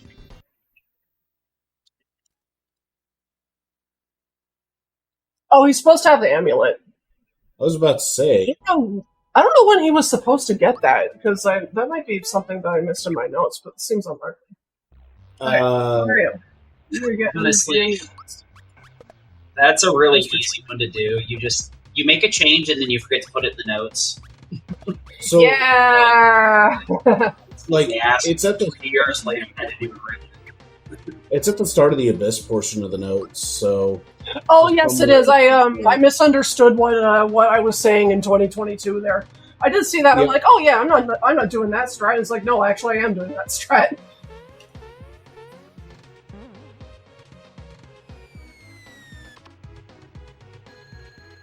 now the speed should be good. Yeah. On the big meme, shout outs to Countdown and whatnot, he actually was at our event, and I sat down and yapped with him for a little bit. And I actually said, so what made you want to pick this name, Countdown, because of the boss in Super Mario RPG? He's like, no, absolutely not. I picked Countdown because of the festival. And everybody thinks it's from Super Mario RPG, and I kind of hate it. So I figured I'd do my best to clear up that confusion on his behalf, since we have such a large audience that enjoys this. Unfortunately, no, it is not this boss. It is the song prior to this boss that Countdown enjoys. Countdown is awesome. It's a very good friend of mine. He is. I got one word for you. Oh right, I forgot to write Essence Mario. That's fine.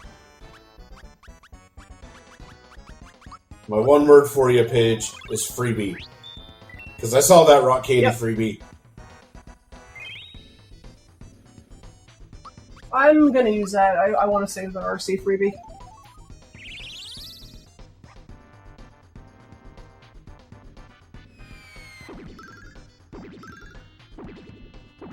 Bowser can survive Dark Star, and that rules.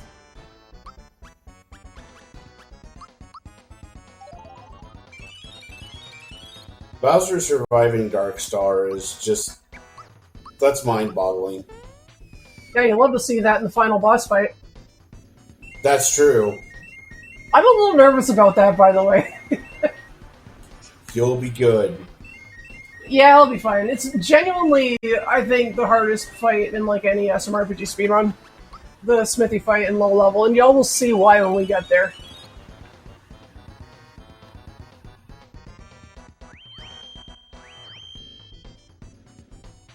I forget what the line for 5 o'clock is.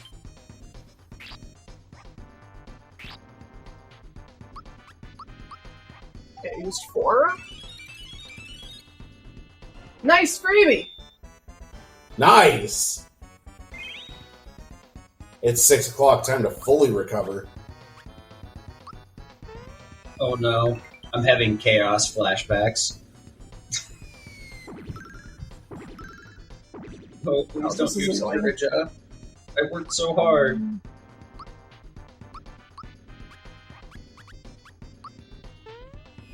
Okay.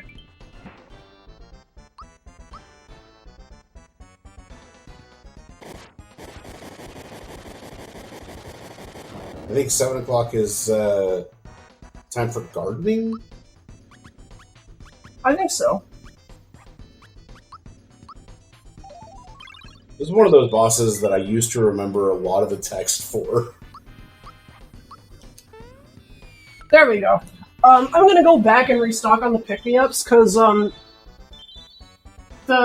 Dingling getting healed there was pretty bad. Yeah, that ended up setting things back a little bit. And on top of that, the pick-me-ups are going to be needed coming up against Cloaker and Domino here before too long, which is going to be a bit of a dicey fight. And this is the rough part that I kind of mentioned a little bit out of order, is that any people that are used to the randomizer is you can just get out of these places a lot easier. In vanilla, you have to walk it out every time. All the way.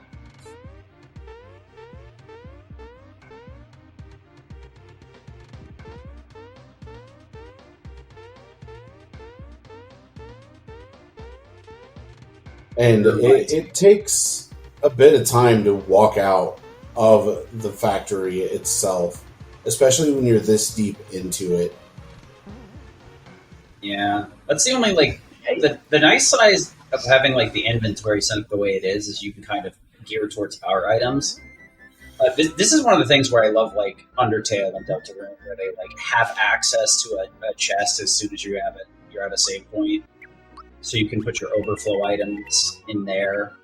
So ideally, you can pick all that stuff back up right before you need it. It's one of those features I really love with RPGs, where they let you overflow your items into a bin or something. Then you can get access to them easily from save points or whatever. Although obviously they're modern games, and this game is quite much their predecessor. Honestly, there's so many things that SMRPG does right. It's hard. You have to be really picky to pick at the things that are wrong with this game. It's, I've actually been, the more that I've worked with looking at this game's code, the more I'm impressed at, just how well built it is. So SMRPG, if you've ever seen any percent, there are really not that many glitches in it. Whoops. There's max skip, and there's the skill swap glitch. And I've found artifacts in the game that suggest that the developers knew about this and put some effort into trying to stop you from doing them. That's why they're very precise on how you have to do them. That's why with the Shy Guy, you have to jump at a certain height, a certain point of his bounce animation, because otherwise you just collide with the safeguard that they put in there to stop you from skipping that. Or with the skill swap, you can do that with an EXP star. Any EXP star, if you can get access to the world map, which gives you your menu back. So in places like the sea, they've put a little tile on the ground that you can't avoid, where if you step on it, your star just gets nullified completely. And it runs out before you're able to take the trampoline back to the world map. If you grab the star in the sea and then just, make a beeline back towards the entrance, it actually, kills your star before you can leave. Because they knew about this stuff. And they tried to do a lot to, stop you from doing it. And it was just pretty impressive to see, the more that I got into modding. Interesting. Yeah. I've never really, figured out whether I like games that are, so well programmed that there's very few issues with them, or games that, are very glitchy, but also don't crumble when you start glitching things, and it's still... And I think this kind of falls under the latter, where this is yeah, well, they knew about the glitches, so they went out of their way to kind of make sure that you couldn't access them, and if you really could, it makes you actually work for it. Oh yeah, I can't do the skipping term. So, I just want to point out something kind of funny here. This fight here, Mac, I'm not going to demonstrate this, but you can actually crash the game in this fight.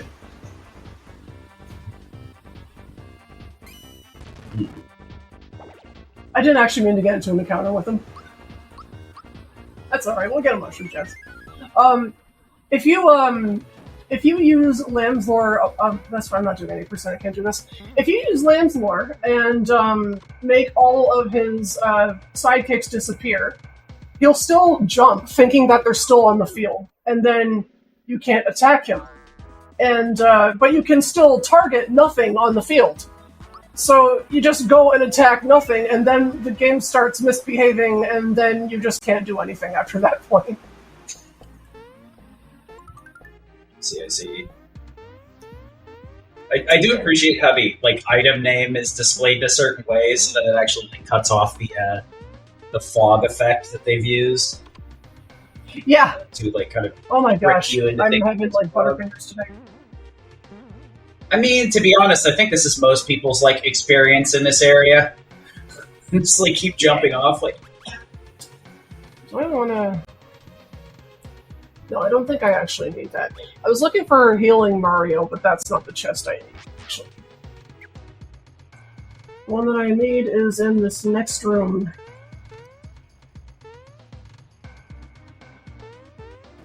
Dang it. I know, it's one of the things you do is, with your first time with a speedrun, you map out all the chests you go around. And then the longer you run the category, the more you forget where everything is. Oh, you barely. I love that little tip of the hitbox. Love to see it. A little bit of tippity-tappity. It's okay, because we have the Sia, and that changes everything. If you get into an encounter with Bowyer, I don't normally miss Bowyer skip, but when it happens, it throws this part all off, which kind of sucks. Just everything thrown off.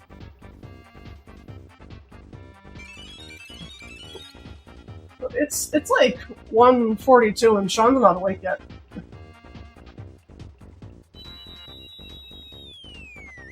Nice miss, dude. Alright. Take the miss, man. It gets us out of here faster. The machine made pink missed good. So there's a heal in this next room, which I'm going to get. Oh, I also need to do this menu. Then, I think I just heard Sean wake up. Rare Scarf, and Peach gets safety ring, that's right.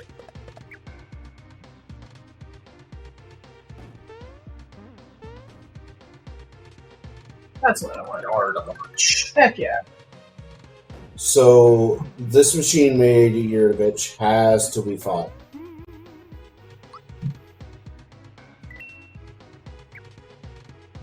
I'm glad that I know so little I can't tell if we're being facetious or not. No, I'm actually being serious. It has to be fought. On the edge of just like the audience.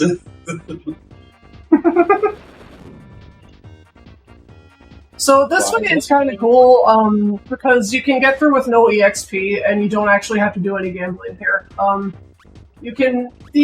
he transforms into the little drill bits, the drill bits can be Limbs Lord. So they have, I don't know if it's 100%, but they have, a really high transform chance, and so you can just... Limbs Lord doesn't give you any EXP, it just completely removes the enemy from the fight without factoring them into whatever you get from it. Which, has some strange effects, like being able to soft lock the game. In fact, when this game came out for the Virtual Console, I've extracted the ROM from it and checked it in a hex editor, compared it to the original game. The only change that was made to any enemy was that they cranked up the machine-made Shy Guy's morph chance to 0, so that you can't crash the game on machine-made Mac anymore, for all 3 people who had ever done that.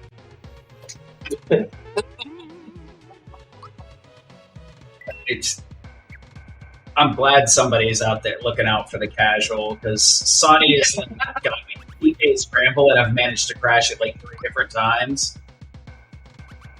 So I can tell you, it's not fun going through a whole run, not saving, and then just have your thing crash. And you're like, oh, cool, that's just an hour of my time. Yay. Except in this case, it was like 3 hours of your time. Yeah. I just healed him. I don't want to forget that I healed him, so I'll just Save again. Day as well. There.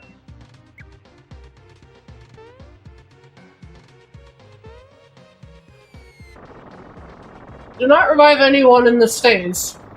Wow, I really had this all planned out to a T 3 years ago. Yes, you did. I love the implication is that we have no plan now. We're just winging it. No, there's no implication. I'm just like looking at that and being like, oh wow, like I even took that into account, which is something that like almost never happens. Endo bubble.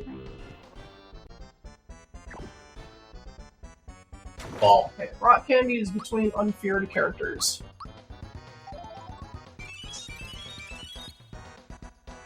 Nope, not you.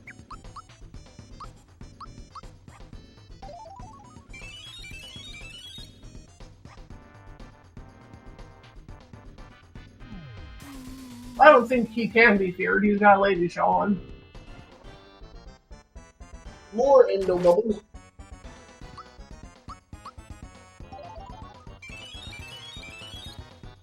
I do love how Lazy Shell is just kind of a one-size-fits-all solution for like almost every problem in this game. Yeah, especially in this category, a lot of it just kind of hinges on having that. Mm-hmm. All right. So now it's on to the Earthlink portion. Oh boy. Be still my beating heart. My favorite boss! Even I know this boss sucks. Okay, I don't have to use Lucky Jewel here. Oh, actually, sure. Actually, I will use it so that it runs out. From this point on, it's just Mario.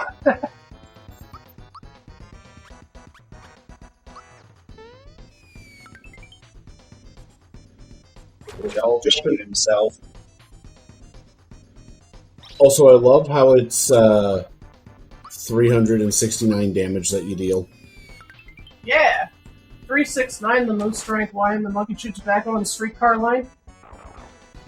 Exactly.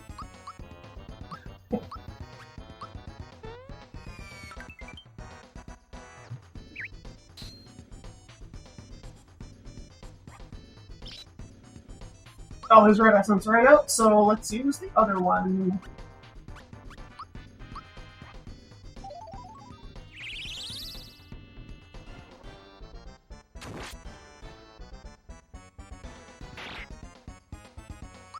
So since this fight pretty much relies on Mario just jumping every single turn,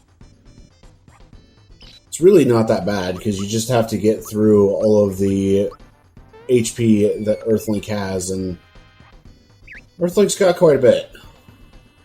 He does. He does indeed. Is it 2,500 if I remember correctly?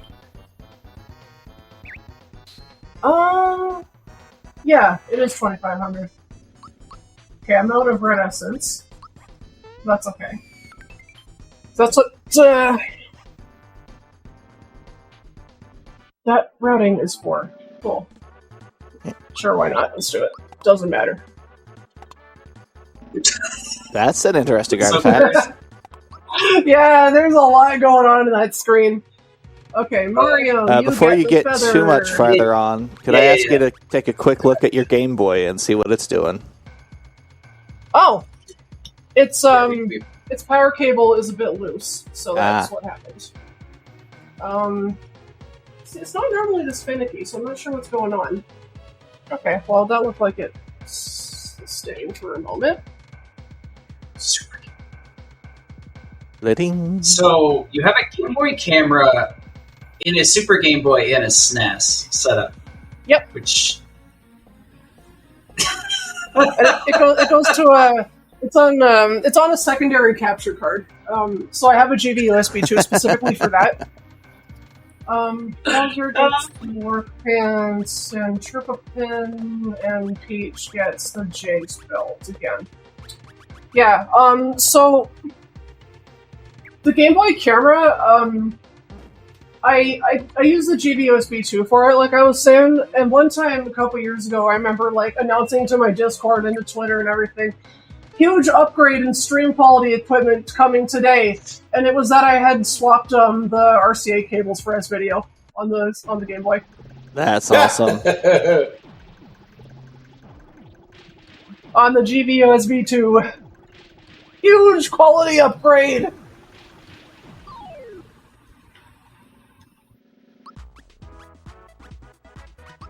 Alright. Hardest fight ever. Hardest fight ever. Even harder than the Machine Yurovich fight, unironically. Yep.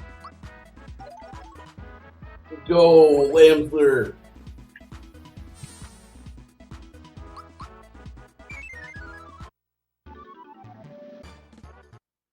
If only we made it into the sheep attack. Yeah, you gotta watch most of the stuff if you want to see that. That's true.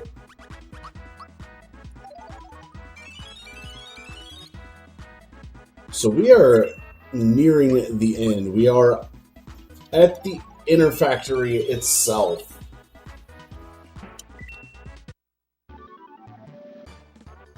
Man, I wish it was being a little nicer to me previous. That's good. Unfortunately, most of these fights are not going to be too terribly bad until we get to Gunyoke. Yeah. That fight's not going to be that bad. Yeah. Most of these flights are like flowcharted, so if you don't get every time hit correct and things like that, there's not really a lot of decision making that you have to do in low level that's not like explicitly spelled out for you. Like if this happened, then do this. If this happened, then do this. Like unless you mistime a hit, like nothing unexpected is really going to happen. I can't really say that about the Smithy fight.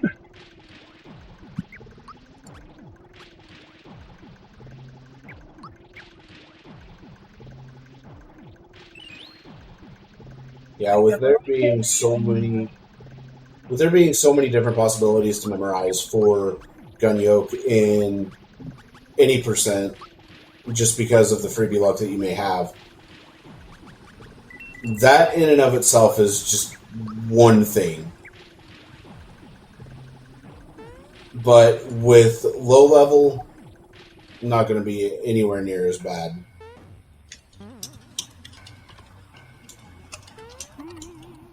In my most of the stuff notes for Gunyoke, because like in any percent, there's 7 different strategies you can use depending on your freebies, and in most of the stuff you use a lot more bombs than you do in any percent. So my notes just straight up say, I am never going to route this. Like, I'm never routing this. Just spam. Just spam what you got. Figure it out.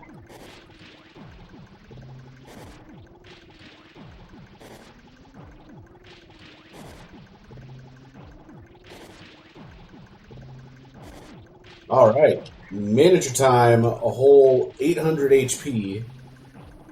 Not going to be that bad of a fight.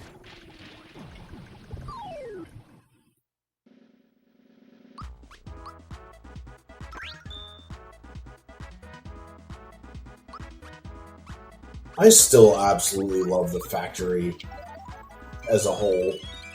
It's awesome. Like, you go into the Abyss section and you're like, alright, I'm getting ready for this.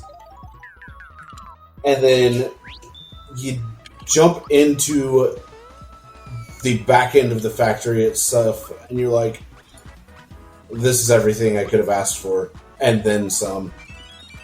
Yep.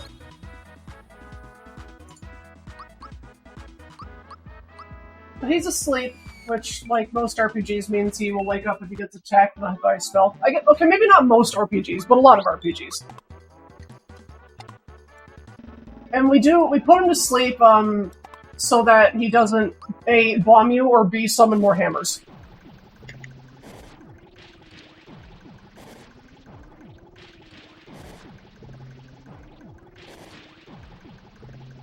I love this moment so much. This is the first time that Mario and Bowser were ever, like, friends. And, Yes. you know, their relationship has gone through a lot of creative twists and turns over the years, but this is really where it started, was SMRPG. Like, Bowser was basically just like an obstacle until this. Like the sun over the moon, my genius and brawn are lost on these fools. Haiku.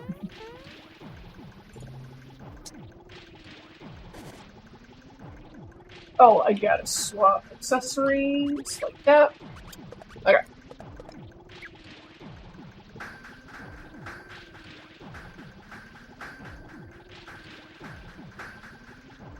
And there's so much text in this game that is extremely memorable.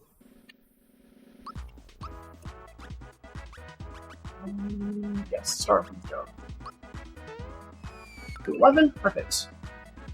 Sleepy Bomb, gonna use another one, a freebie it, and that's really useless. Where's my Energizer? No.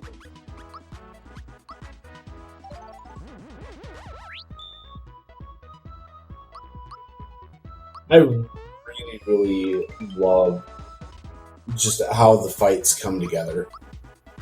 Yeah, it was really fun to work on these fights because I saw the routes that specifically I Ate Your Pie, Ellen, and Emily Brooks were using. That they had either developed themselves or worked with other people on, and each route had different boss strategies. And I noticed that like some were faster than others, and that's like a trade-off you have to make. Like maybe in one route you have to do a little detour to get a certain item, which makes this fight faster than it would be if you didn't get it, so on and so forth.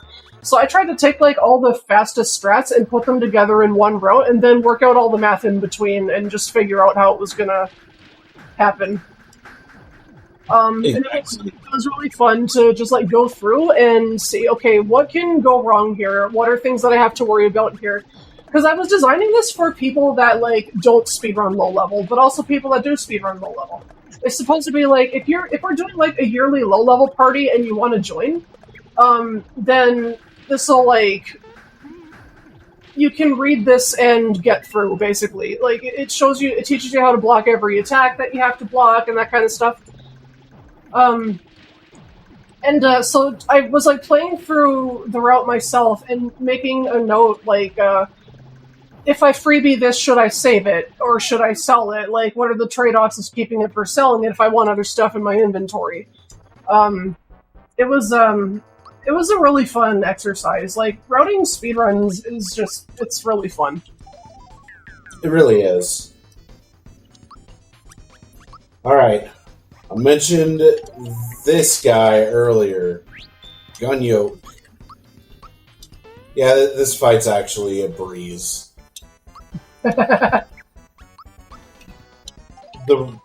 This is pretty much the reason why we picked up the ice bombs earlier on, is just to be able to put out the massive amount of damage from Bowser and that decent amount of supplemental damage from Peach.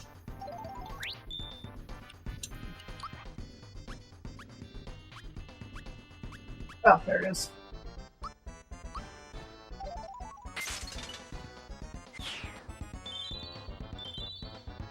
So just like that, Gunyoke's down, and all that needs to be taken care of is the factory chief.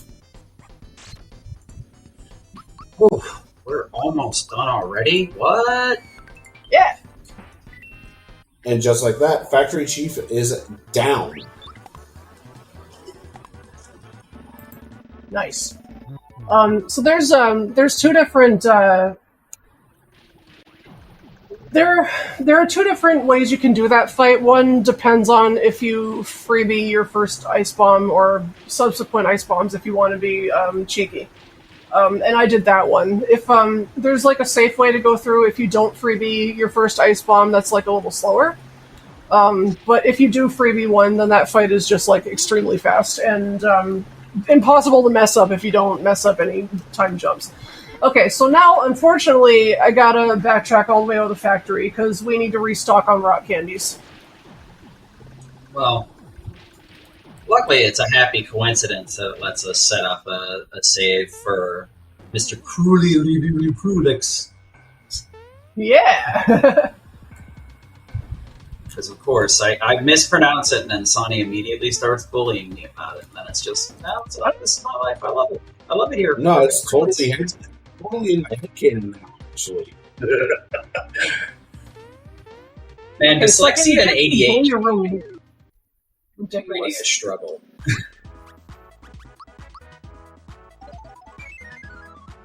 My movement was so good in the Bowyer room going backwards, which is like something you never practice, and not going forward, which is something you do in every single speedrun you do. Stupid. I guess. Stupid. I guess you got to get really good at navigating these rooms because you have to do it multiple times, huh? Yeah. I mean, in theory, you should be good at it. I'm not going to say I'm good at it, but it's like one of those things you practice by coincidence or something like that because you have to run it out over and over again. So it's like just practicing the bosses and you naturally practice the movement getting to them. Very true. It's one of those things where it's like, well, I don't practice it, but I mean, every time I run to the boss, I have to practice it, so fair. Modern games, they drop a save right before every boss, and then they're like, oh, you died in the boss, hold on, I'm going to pick you up, dust you off, we're going to start halfway into the boss fight, and you get everything back. Don't worry about it, you can win. Forwards, backwards, upside down. You're forgetting next week will be it. Go ahead. You're forgetting one in that, Justin, and that's color palette swapped movement. I was going to say next week we'll just do a SMRPG showcase where we're playing with inverted controls. Oh, good Lord, no! Like, break out your flight yokes in order to control Mario. Good. We'll do the full GDQ experience, and we'll do it on a flight stick, yeah, and a saxophone. Those would all be. I mean, the DDR pad feels more correct, honestly, but my first experience with all the playing X in a weird way is like beating Super Mario 64 with a Guitar Hero controller. Shout out that actually sounds like a ton of fun. I think I'd personally want to go for like the drum controller rather than the guitar, but I'm just weird that way. Yeah.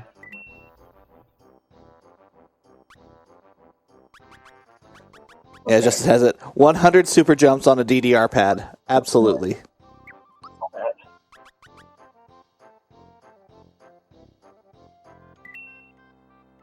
Okay.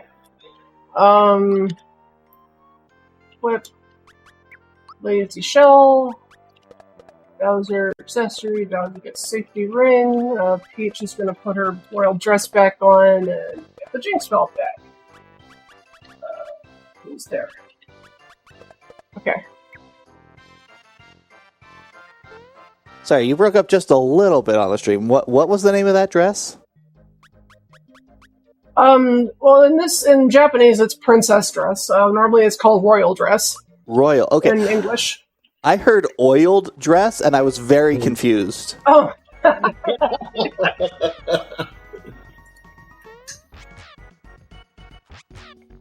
You know what? This is easy to mess up, so I am going to save here. You're going to save before you do it? Yeah.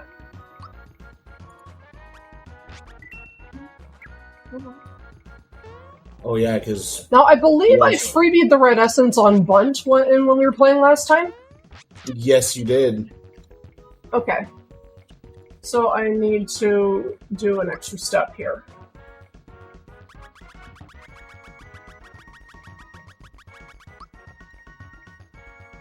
Whoops.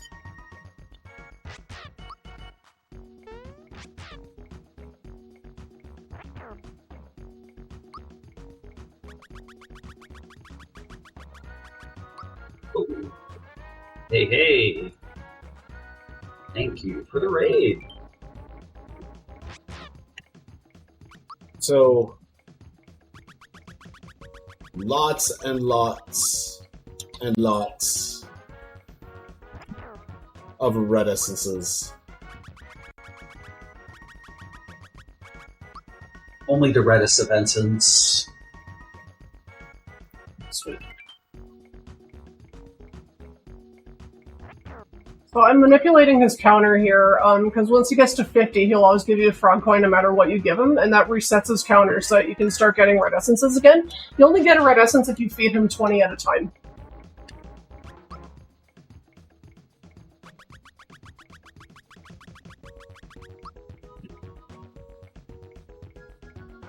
I forgot about that whole 50 thing.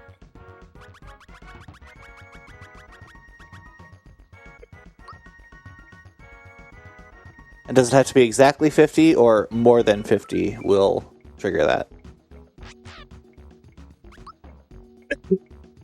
So if you're going in multiples of 20, it's hard to hit exactly 50. Oh, which theoretically means yeah, it's easy to miss. Well, you, so when you start this off, you feed him 10, and then you do 20, 20, then, or you feed him 9, and then 20, 20, then 1. And that makes you hit 50, and then he goes back to 0. So now I do, like, 20, 20, 10.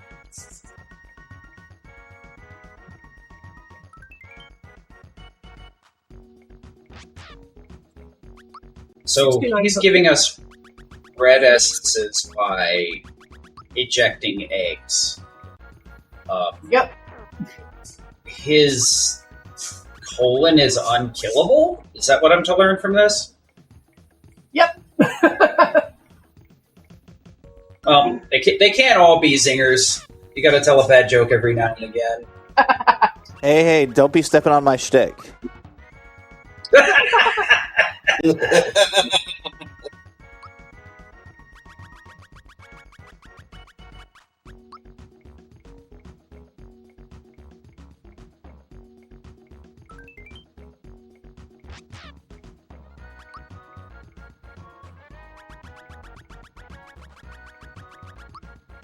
Okay. I think this is the last one.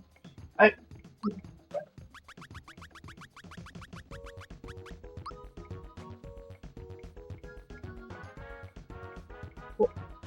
And now I can store the rest. Oh, I don't have any. Yeah, you hit that perfectly. That worked out perfectly.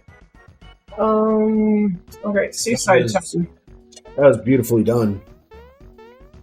Yeah, I almost lost count for a sec there. So I'm glad that I was looking at my notes very intentfully. So It's when you're doing the same thing over and over again, it's easy to forget where you are, but that's why you save. So how long is it going to take to get to 12?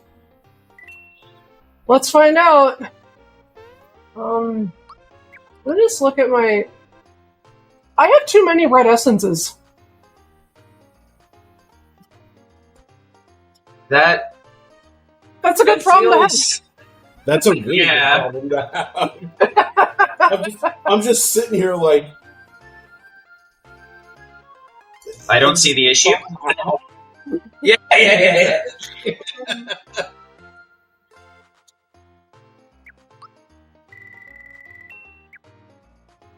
Okay, so how many RCs do I have? I think I have 3. Yeah, so I need to get 9. So we're going to be here for a while.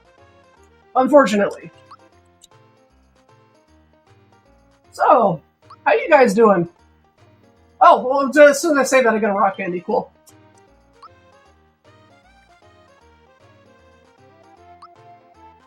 I mean, I have a craving for cookies now, but we'll get there. It happened again! I feed him 4 mushrooms and get 3 rock candies! Okay, 5 mushrooms and 4 rock candies! What's going on? It's because I think we found the manip. My manip is better than yours. Get wrecked! It was because I got my sister. Pure amateurs. I don't believe this. The game? The crash. Is this like a ROM hack that I made by accident? What's going on? I just This is 7 ROM this hacks is in a batch. this is the crash out I never expected. Why is it so good? What the?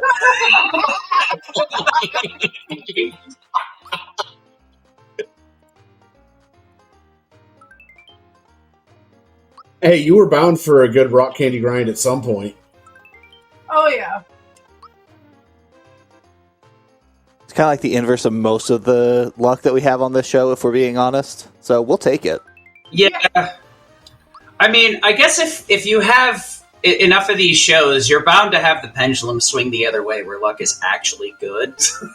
Why do I actually Exactly. I have 9 rock candies already after one visit. I haven't even doing a manipulation. That is, like, unheard of. Hey, you only need 3 more. Yeah. I do only need 3 more.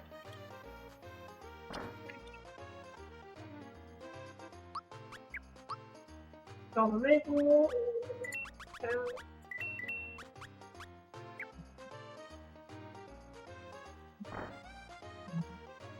Did you restock your mushrooms? Oh yeah, I didn't restock this, right? The luck was so good, we just forgot what we were doing. Zoned out. What is happening? I don't know. Alright, 3 more. Let's see. Oh my god! You're kidding me! It's as easy as that. I don't understand. I don't understand what's going on. I'll tell you what's going on. It's because Justin's here. Probably, yeah. It is Apparently actually very so. easy to mod this game and change, like, your chances for this, but I did not do that. I didn't do that. Unless Elenim did it, and I just... I mean, I cheated with making sure that I would never get experience, but I definitely didn't cheat with this. I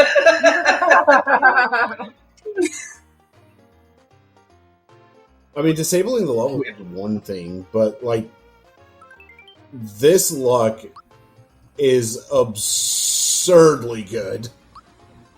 I think I'm going to have to look at this later and see, like, if Elenim actually patched it to make it have a higher drop rate, because that was ridiculous. I don't think he did, but it would be funny. Okay, so I didn't get one. That's fine. So you only need 1 more.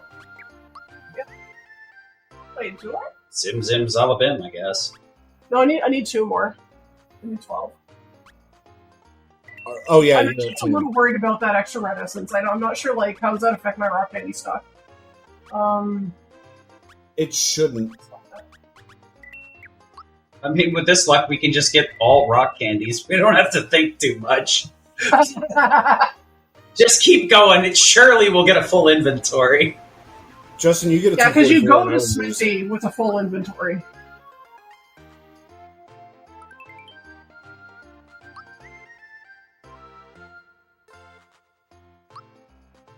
Now I feel like my luck has probably run out. It might take a while to get these last 2.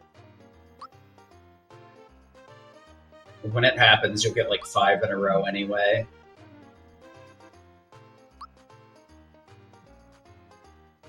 Could be worse.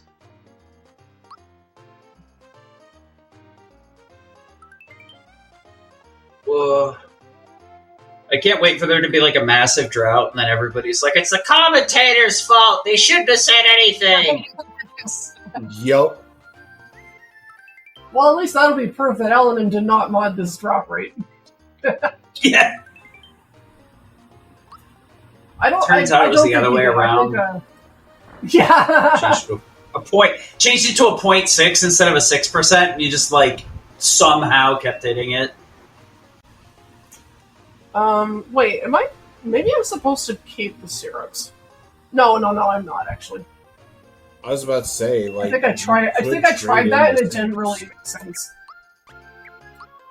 Yeah, because we're trading syrups after, and I thought, like, oh, maybe I keep those, but, it didn't really work out, because Mushroom Boy just makes your coins go, like, number go up.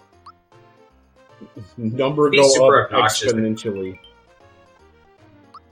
And then It'd be wanna... really wonky to see if this route like depended on getting like flower tabs or whatever from him, just so you could get extra jumps in. Ugh. Alright, Mushroom Boy, Sounds show like us rock candy.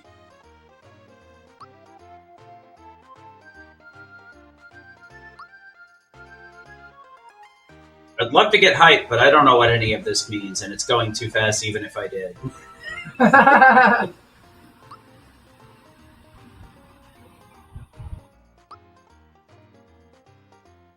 So, before we started the stream last time, Sonny reminded me of something that I said a long time ago and that I didn't remember I had said. Was that, actually, I'll explain it after I do this menu.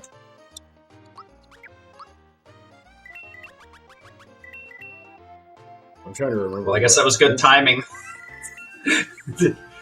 Well, I'll explain this later. Fan immediately starts acting up. You know what? I guess good call. Good call.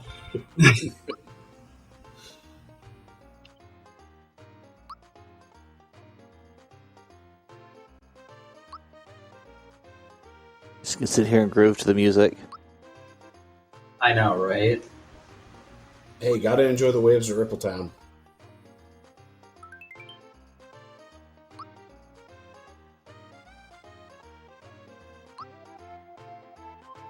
It's like there's a lot of like older games on the SNES that like a lot of us fondly remember, but there's very few where like the entire soundtrack, like across the board, is like, yep, this is a bop. Yep, this is good. Yep, this is good. Right? I mean, the entirety of the SMRPG soundtrack is exactly that. Exactly, yeah. Who's the composer on it?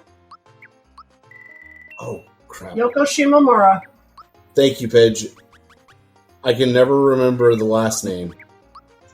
Google, save me! I don't know what I'm talking about. It's like, who's gonna get there first? One of the runners or chat? Turns out it was Pidge, unsurprisingly. Only because the fans stopped. Something that I told Sonny like forever ago was to learn low levels of speedrun. I don't remember why I told you to do this, but I think that I have some hot takes about this game. And one of them is that like if you think that speedrunning this game sounds another rock candy, cool, one more. If you think that speedrunning this game sounds like a cool idea, but you're like intimidated by super jumps, learn low level. You don't have to super jump. And when you get through it, you will understand everything about how this game works, and you'll be able to recover from like any mistake you make in any percent.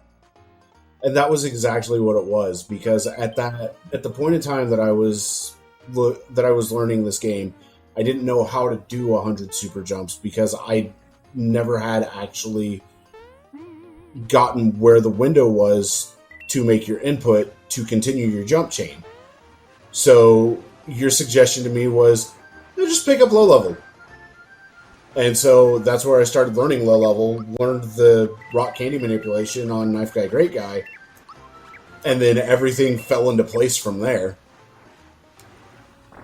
Yeah, because it does share some tech with any percent. That seems like a little intimidating to learn at first, but then once you do it, it's like, it's not that bad.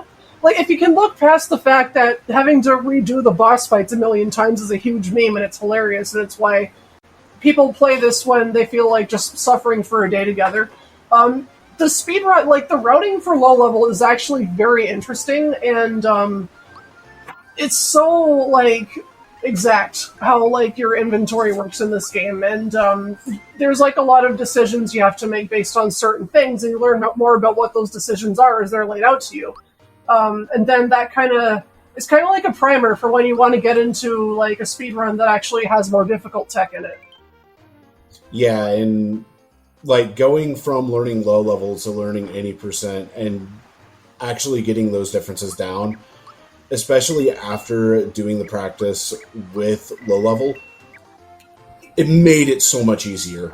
It made everything so much easier, not only to understand, but even to execute. So what we're saying is that's my last rock candy. Let's go!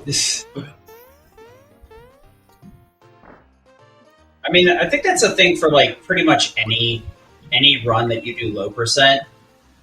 Some of them get a little bit more obnoxious because like you have to do a bunch of glitches to skip stuff, but most of them like force you into such unfavorable conditions you have to learn a lot more. Like even with Mega Man, things like that, you're a lot weaker than you should be. specifically X, obviously, because Mega Man's like low percentage. Don't get the balloon. Oh, that's how it's going to affect your menuing. You're going to buy one less mid mushroom for your ice bomb. Yeah. Which really isn't that much of an issue. It's just one more extra bicycle. I'm just wondering, the extra red essence, is it worth it if I can do less damage with Bowser? Because Mario only has... Actually, you know what? I did kind of crank up the FP a lot in this run. You don't normally have 59 flowers. So I wonder, do I just buy one less bomb? Like, maybe don't buy the... No, the ice bombs are good for safe head, which you get, like, a lot of. Yeah, and then the firebomb for chest head. Yeah. Either way, I'll start trading this while we think about it. Because you're getting a grand total of 6 bombs, right? Yes. So, yeah, with safe head being weak to ice, I think the ice bombs might be the more important. Granted, that firebomb... Oh, damn, I just bought the firebomb. Well, I guess we're going with the firebomb. Or, I mean, I have 1 million coins. I could just sell it and buy an ice bomb. We'll see. We'll see. We'll debate this a bit more and then see how we feel about it. Well, I mean, I don't think you're going to have any real issues with the inventory space anyway, because there's still going to be a bit of room left for the Power Blast and the Crystallines. It's just one extra shop, I think. Or you can skip that extra red essence in Land's End. No, I was already planning on doing that. Okay. Oh, wait, yeah, you know what? No, you're right. I can just skip the one in Land's End, and then that solves everything, because you're supposed to go to that... Okay, yeah. There's nothing to worry about. You're supposed to have 6 red essences on Smithy. Don't forget to... the reason my inventory said that I should have 5 reds is because we get another one after. Yep. No, I don't have to do that. Alright, that's right, yeah. We're just not going to go to Land's End. Everything gets all different when you freebie stuff. It throws everything off so hard. Actually, you know what I could do? I could trade in one of my red essence here to speed up the shop and then go get the one from Land's End.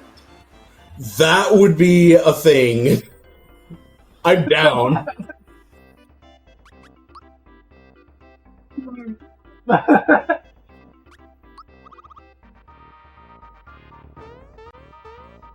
I'll think about it.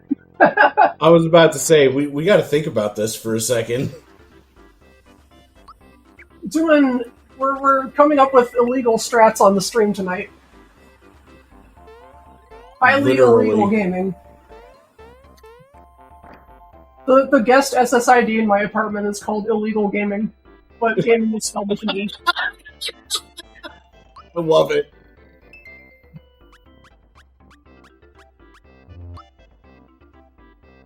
So that should... Is that the third ice bomb? I think it's a second, because I bought the fire. Yeah, that's right. Second.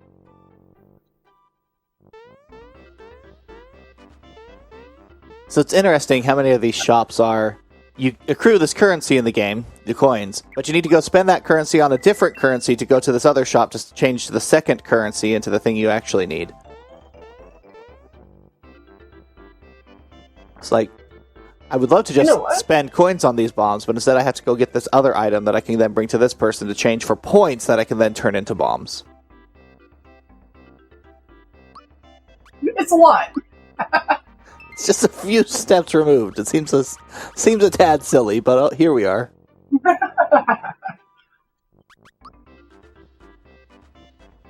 Yes, I have 3 ices, I need 2 more, and I have 130... Okay, I can buy 6 more... 6 more mids. How many points do I have? 30. Okay, so I do not have enough to get another ice bomb. I need 100, and I need 11 more mids, so 220 more points. And I have stuff that I can sell with that. You can sell all remaining equips. That sounds dangerous. I'm gonna save. Well, I mean, let's just do one final equip check, because these are the endgame equips. Lazy Shell, Work Pants, Trooper Pin, No Weapon, Lazy Shell, Safety Ring, Frying Pan, Royal Dress, Jinx Belt. Yeah, we're good. Yep. Yeah, you can sell off your equips. Yeah, I can sell whatever I want.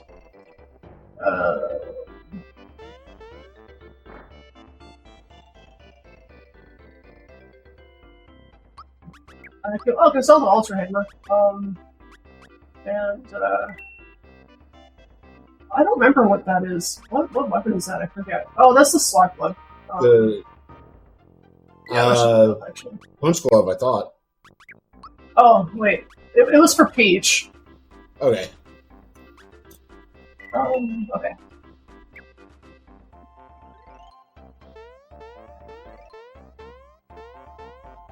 I didn't know if you already sold off the one that you got from Jagger. The what? The glove that the Jinx glove? No. The weapon that you get from Jagger after you defeat him. Jagger doesn't give you a weapon. No, I'm getting my wires crossed with one of the hacks that I played. Randomizer? Oh. And Rando. Okay, I actually do need to sell a little bit more. I have enough for 6 mushrooms. I need... Hold on. Still... Wait, do I? The problem of playing so many iterations of one game. Yeah! I feel you, man.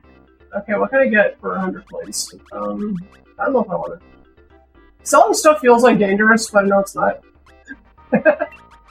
I'll stop getting used to sell signs. I was about to say, with Malo's stuff going away, you'd be good. Yeah.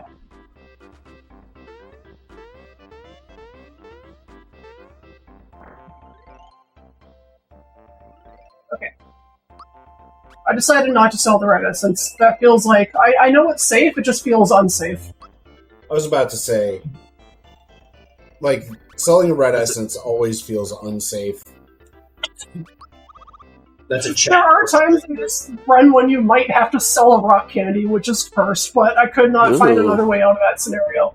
But it's only if your freebie luck was so extreme, like you could probably win the lottery. I mean, I could make that happen. Okay, this should be enough for the last one. I've had randomizer runs where I freebied Yoshi 8 times in a row. I was like, can I just get this thing out of my inventory without selling it? Why? What is the point? I don't know. I just remember having... I think I remember watching you like do a randomizer where you had something similar happen, and I'm like, are we running a ROM hack? Is it... the odds changed or something? I was like, what is happening? Okay, I'm gonna go get Power Blast.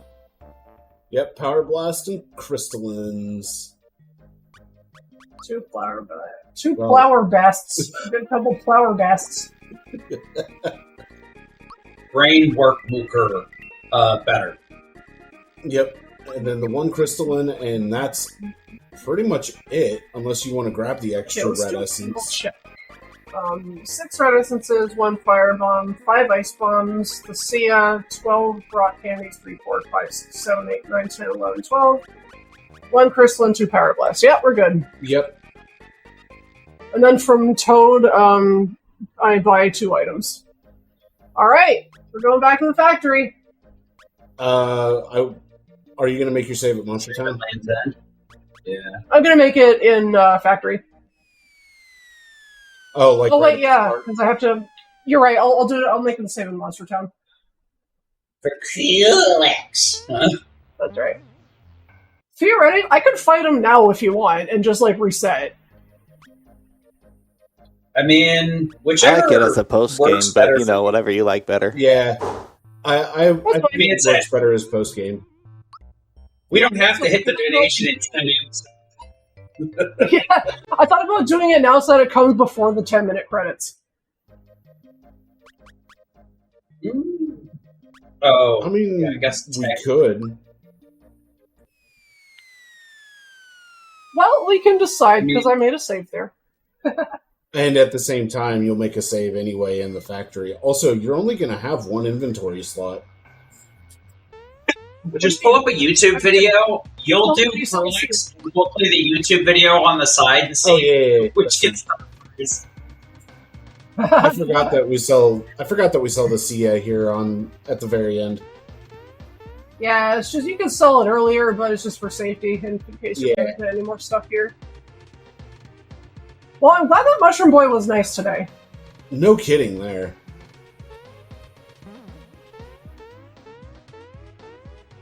You're actually going to have a full inventory for Smithy. Yep, and it doesn't even feel like enough. No. I'm not going for the jump, I'm too washed.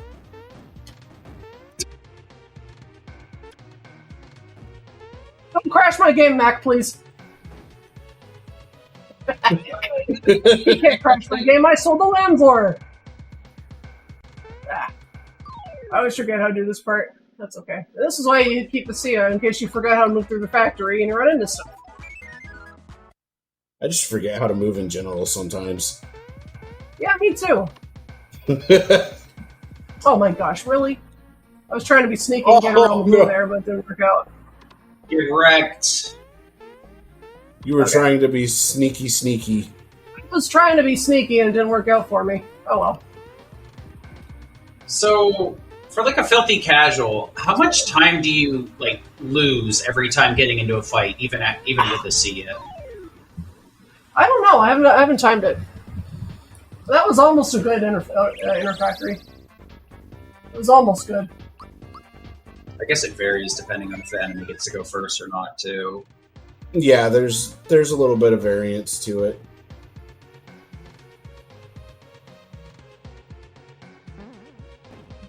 Okay, I'm gonna make a secondary save here after this. Sell the Sia. You have to sell some extra stuff. What do you mean? Not for this. For the shiny stone.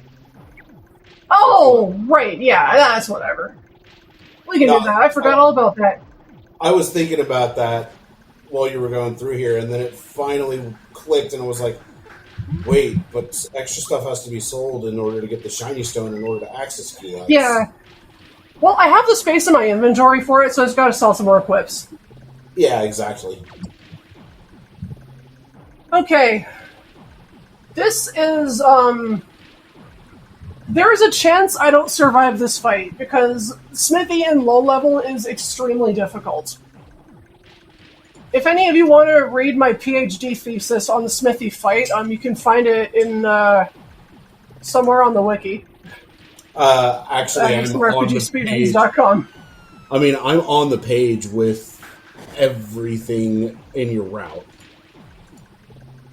But yeah, smrpgspeedruns.com will have literally this entire route drawn out, so that way you know exactly what is going on. But a very, very quick TLDR for Smithy in low level is there is no feasible way to make this fight safe. Yeah. There's a whole lot of gambling you have to do in this fight. So low level until this point is really flowcharted, and then it comes to this. And this is extremely hard. This is extremely hard. Like, you can't really flowchart this fight. You have to use your best judgment on, like, what is he likely to do next. And sometimes you just guess wrong. Phase 1, though, on the other hand, really isn't that bad. Wait a second. I was about to say, you were yeah. still Power Blast Crystalline and then Ice Bomb. I got a little ahead of myself, and I started trying to do Smithy 2. Yeah. Oopsie, I started hitting buttons. My bad. Smithy 1 is really safe. This fight the first phase of Smithy is like nothing. It's really easy. It's the second phase where things get dicey, to say the least. Yeah. My response: is there anything that doesn't have a wiki? Sorry, go ahead. Right. I mean, shout-outs to wikis of being places where you can actually, archive and keep data and routes and such, as opposed to a Discord, which you can't search. Yeah, that is something I see a lot in the speedrunning community, where it's like, why do we do this? Why do we, pigeonhole information in Discord? This is bad. So Phase 1's going to be very straightforward here on Smithy, as it'll be a Power Blast use, a Crystalline use to get the attack up and defense up, an Ice Bomb thrown, and then Rock Candies all the way to finish out Phase 1. But Phase 2 is where all the gambling really will happen. Because at specific HP thresholds, Smithy's AI will change. When he's above 6,000 HP and he transforms, that transformation is consistent. It'll go Tank Head, Mage Head, Safe Head, repeat. I keep doing the wrong thing. That's okay. I'm just gonna roll with it. When in doubt, just roll with it. Yep. I feel you. Like I mentioned, Sony's got me playing a bunch of PK Scramble, and I keep wanting to move items to other characters, and I keep dropping them. It drives me mad. Fingers, stop! Please, be my friend, not my enemy.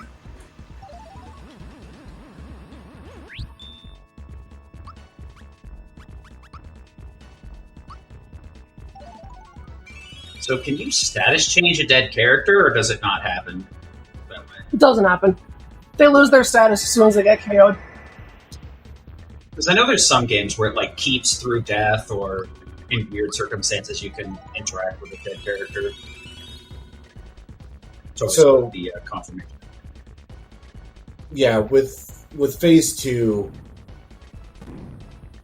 we're really going to the casino for that.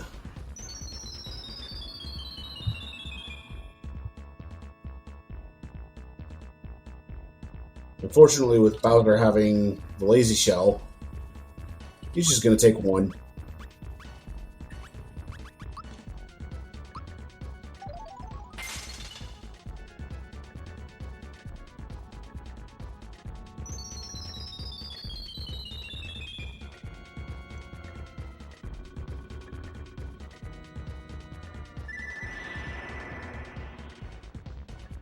Oh, that's not good.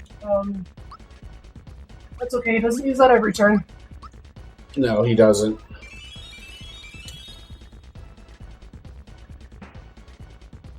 Gotta make this dude appear.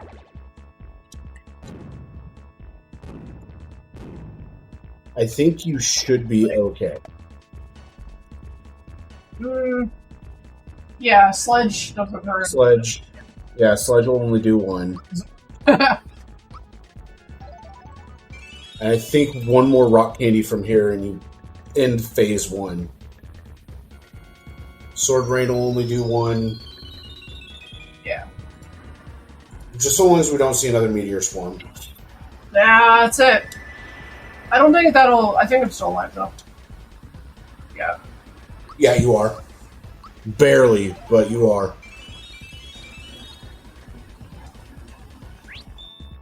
Oh, crap, that wasn't it.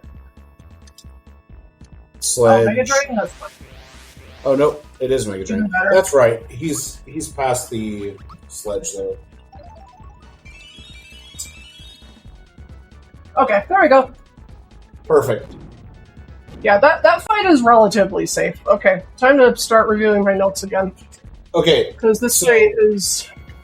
I started explaining Phase 2 to an extent, and I can continue explaining it while you're going through the notes. So, there are HP thresholds in which the transformation order will change. So with Phase 2 coming up here, while he's above 6,000 HP, it will be a set order of Tank Head into Mage Head into Safe Head and repeat. But once he gets below 6,000 HP, but is still above 4,000 HP, so 5,999, it'll be Mage, Safe, Safe, Chest, and then repeat the order. From 3,999 to 2,000, Chest, Tank, Chest, Safe, repeat. And then from 1999 all the way to the end, completely random. So, using the knowledge of the order will allow a lot of damage to go out at specific points within the fight. But once it's under 2,000 HP, that's where things are going to get very difficult. Sorry, I'm just setting up my HP counter because I'm going to forget how much he has. No, I understand. Okay.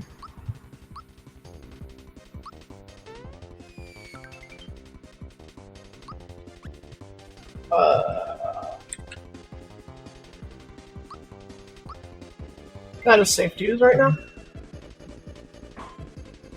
Okay. And Red Essence Mario. And after here, do not group hug ever again. Okay, that's a really good start. That's awesome. That he used that on Mario because it can't hurt him.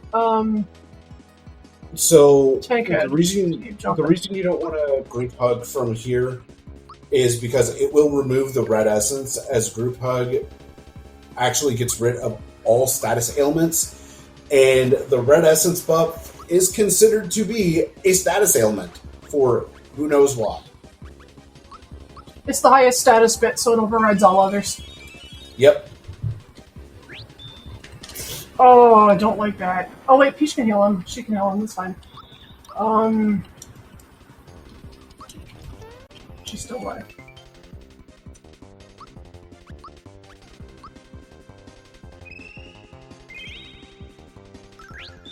The fact that level 3 Mario can still do almost 300 damage on a jump is really cool, actually.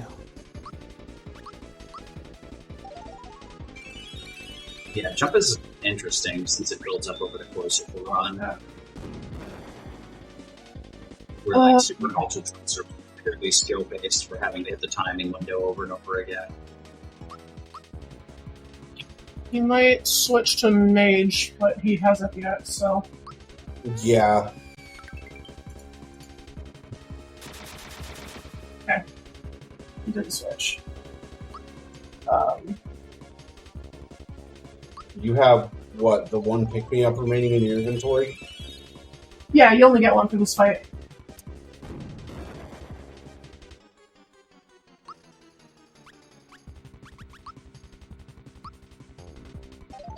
I think he's like almost at 2,000.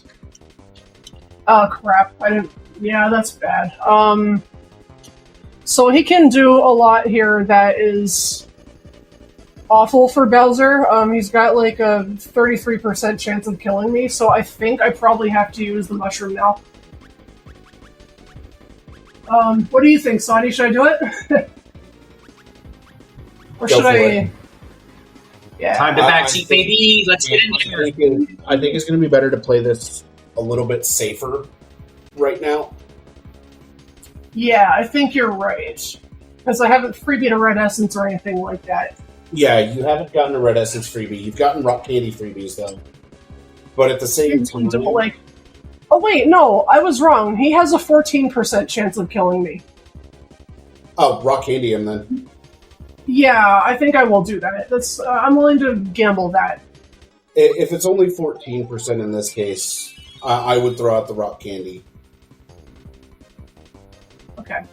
And...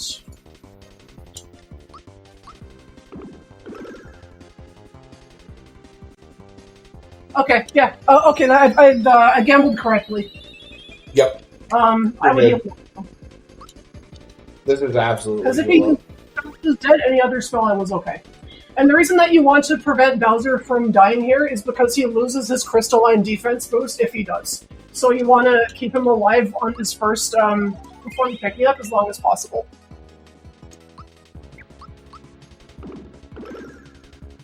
And since this is Mage Head, it's going to take a lot of extra physical damage.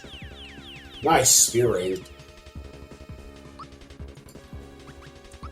Back to throwing rock candies.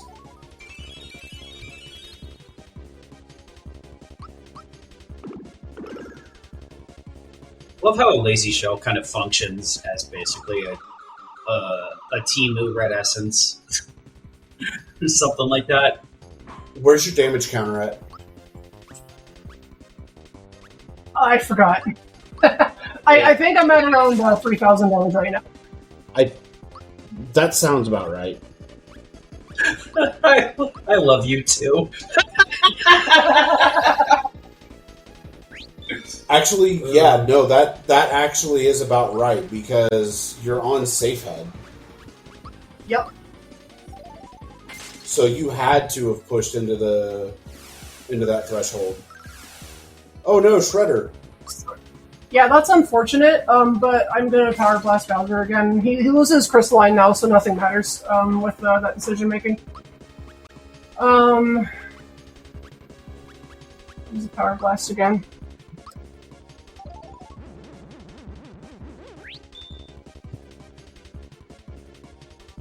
I'll know where I'm at from what he transforms to next. So first chest head, I want to jump.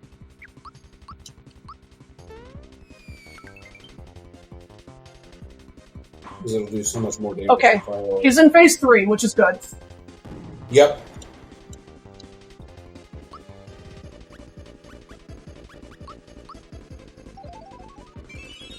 It's time to throw. Yeah, he can't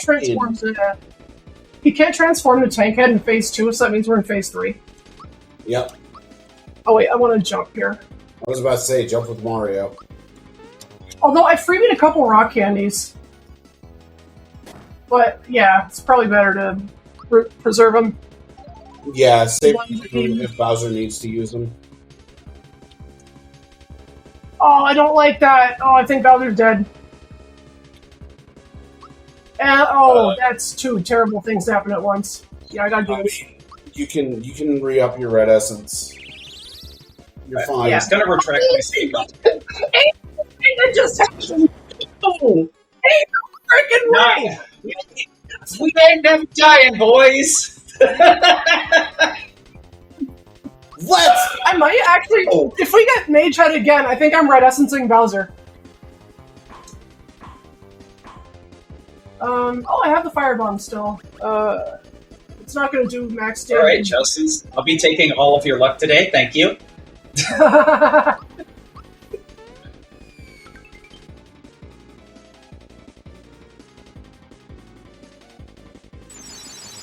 Mute Bomb's fine.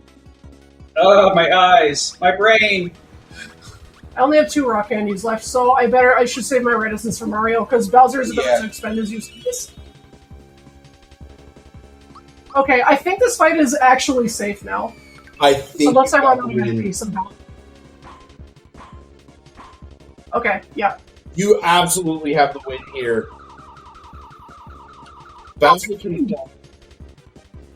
That's funny. This is my last page of items. Okay, so I'm just like looking at my notes again.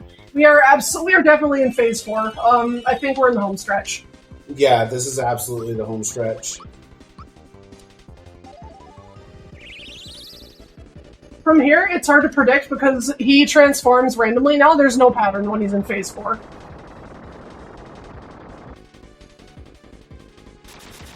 The best case scenario is getting Mage Head into Mage Head. I think I defend here.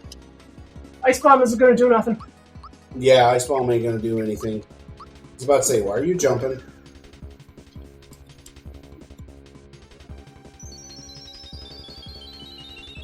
Sword Rain is fine.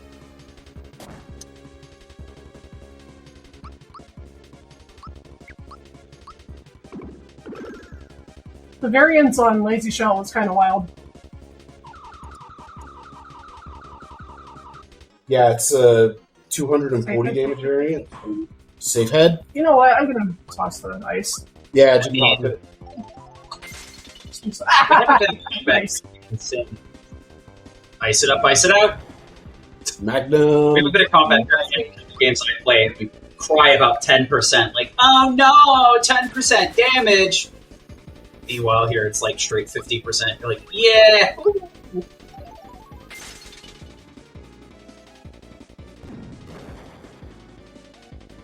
Nope. No, I'm paying attention to that.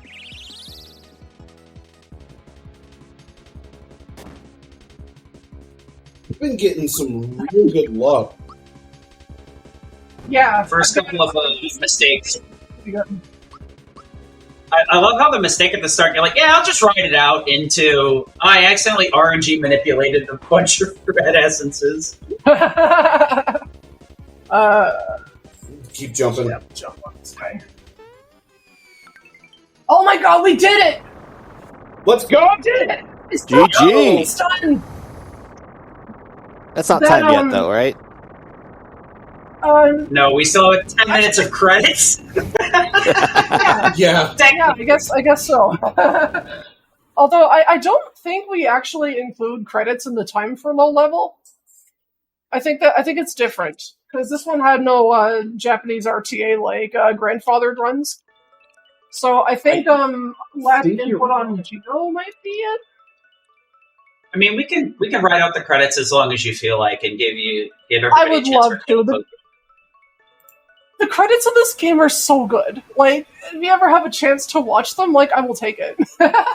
It's kind of a shame, yeah, with a lot of these older RPGs that the ending credits are very strong, and that most of them just get nope, we don't do that. Taking a look at the record right now, it is from the start of the file to the end of credits.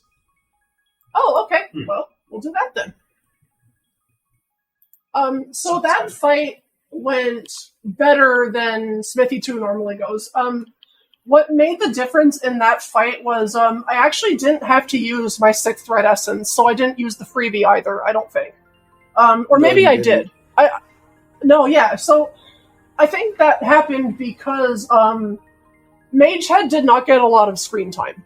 Magehead is the biggest threat to Bowser, and, well, actually Magehead and Tankhead, but, give me a second.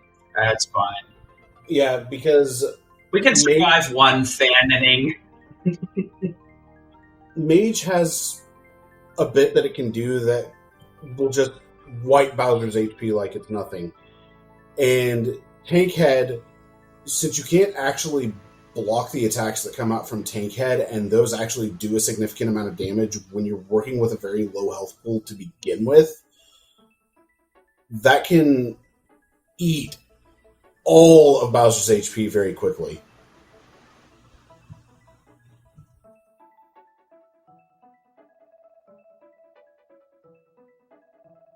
Meteor Swarm and Dark Star are the two that, from Magehead, I forgot which two it was off the top of my head. I knew Dark Star was one of them.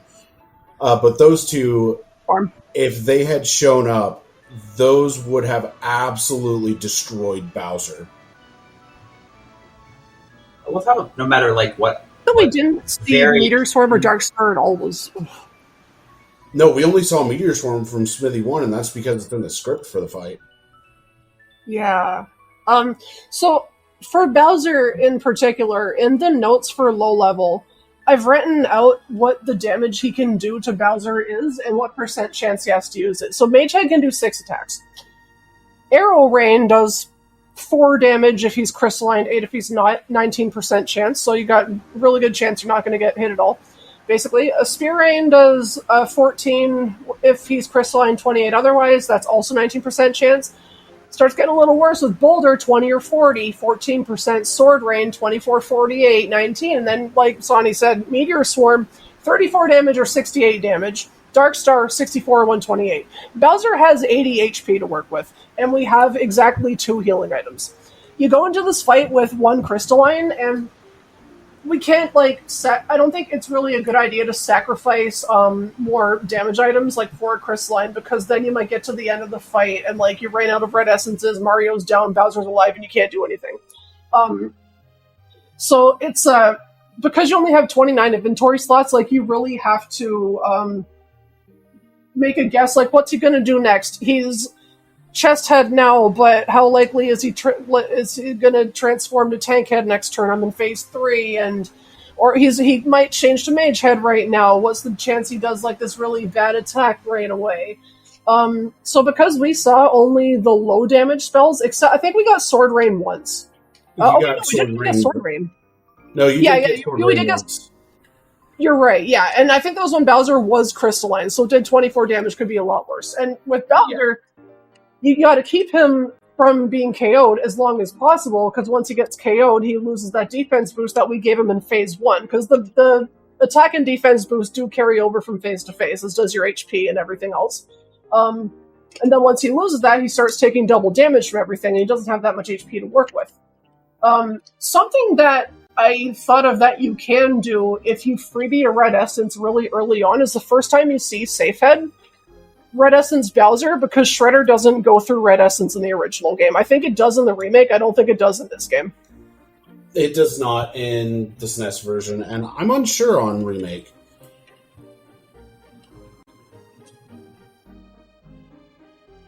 But I don't think I freed in my Red Essence until after I saw him for the first time, so I kind of had to just, like, eat he's gonna lose Crystalline no matter what, because Safehead always uses Shredder on turn 1. That gets rid of Crystalline and Power Blast. In fact, if you have the Troopa Pin equipped, it gets rid of the boost from Troopa Pin, except it didn't for me, because Mario's Red Essence, and Shredder doesn't go through Red Essence. So we got very lucky there, because Bowser would have been KO'd much earlier, and Mario's Red Essences would have been depleted as Smithy's HP was running out much more slowly, because when Bowser goes down, you only have one guy left to attack with, and you're kind of on a time limit with how many Red Essences you have until, like, you're just done. The fact that Magehead, I think Magehead was the big player there. He only showed up twice and didn't use his 2 worst attacks. Yeah, Magehead was. We were able to get through safely. Magehead absolutely was the MVP on that fight, only showing up twice, using the least lethal or the less lethal attacks. And the first time we saw him, Sword Rain is the third worst you can get, and it's not as bad as the other two. And the first time he showed up is when we were talking about that gamble we were doing, because Bowser had taken some damage from Tankhead. But when he's crystallined, and with the amount of HP he had, which I think was 50-something, the only attack that could have killed him, because he had the defense boost, was Dark Star, which he only has a 14% chance of using, which is why we agreed, like, yeah, we'll take the gamble, we'll roll it. 86% chance we make it through. And those are the kinds of decisions that you have to make in Smithy, too. Because, like, if you guess wrong, like, your fight's over, and it's not even your fault if you guess wrong. If I had used the mushroom there, then Bowser probably would have paid for it further down the line by getting KO'd much earlier by Tankhead. But that didn't happen because we got the 86% roll. It's a really difficult fight, and that's why I was saying earlier, like, if you do this fight, like, you'll understand everything about this game. You'll understand exactly what makes SMRPG an easy game. It's the fact that you can do too much with one turn. In low level, you can't do that. There's too many things that can happen to you in one turn, and you're limited, and your options are limited. And this specific category, I will say, this specific category absolutely improved not only my abilities in this game, but my abilities as a speedrunner in general. So, fun fact, on Twitter mutuals with some of the people in the credits. I believe it. Actually, one of the 2 directors I've actually met, he's my hero. He's actually my hero. Coolest person ever. He plays in a band with Nobuo Uematsu. Oh, that's awesome. Yeah. In fact, they've played in 2 bands together. That is amazing. And sometimes Uematsu, like, shows up in Fujioka's daily Taiko videos. Oh, I love some Taiko. Yeah, he posts He posts a video every day, morning for us, night in Japan, where he's just like playing a beat on the taiko drum. It's a different one every day, and he's been doing it for a couple years now, every single day without fail. And he'll even do it like while he's away for a concert like in Australia that he's got to do. Like he still does his daily taiko uploads. But sometimes like he's got a bunch of friends over, and they're all like playing some kind of instrument. And by instrument, I mean one person had like a roll of tape that they were just pulling to the beat, and it just made like the sound that it makes when you pull a roll of tape open. These videos are awesome. Like, makes my day. I wake up in the morning, like that's my favorite thing to see on Twitter, and it's the only thing that I want to see on Twitter all day. Now, I remember telling you years ago at this point, I think this was 6 years ago now, that when I actually finished a run, whether it was in learning or a proper run of this game, it was going to make me cry. Nothing has made me cry. Me too. Nothing has made me cry even harder than actually finishing my learning of low level. Really? Truly. And it was not because of I finished learning it, because it was such a blast to actually learn everything through your notes, through watching other people's runs, knowing the journey that this category has gone through over, what is it, a decade now at this point? Almost. I think the first FAQ was posted like 2003. So 2 decades. I think that's kind of where it started. Yeah, this category is like 20 years old. Yeah, because when I saw Pi running it, it was like 2015, 2016-ish. And that was the history that I knew. I didn't know anything before then.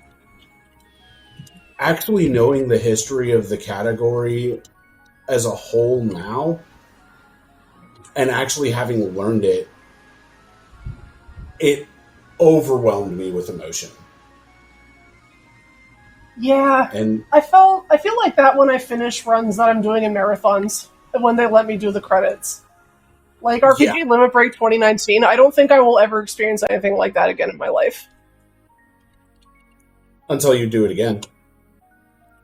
Yeah, we'll see about that. Also, here's funny story. You can repeat that every year. Yeah.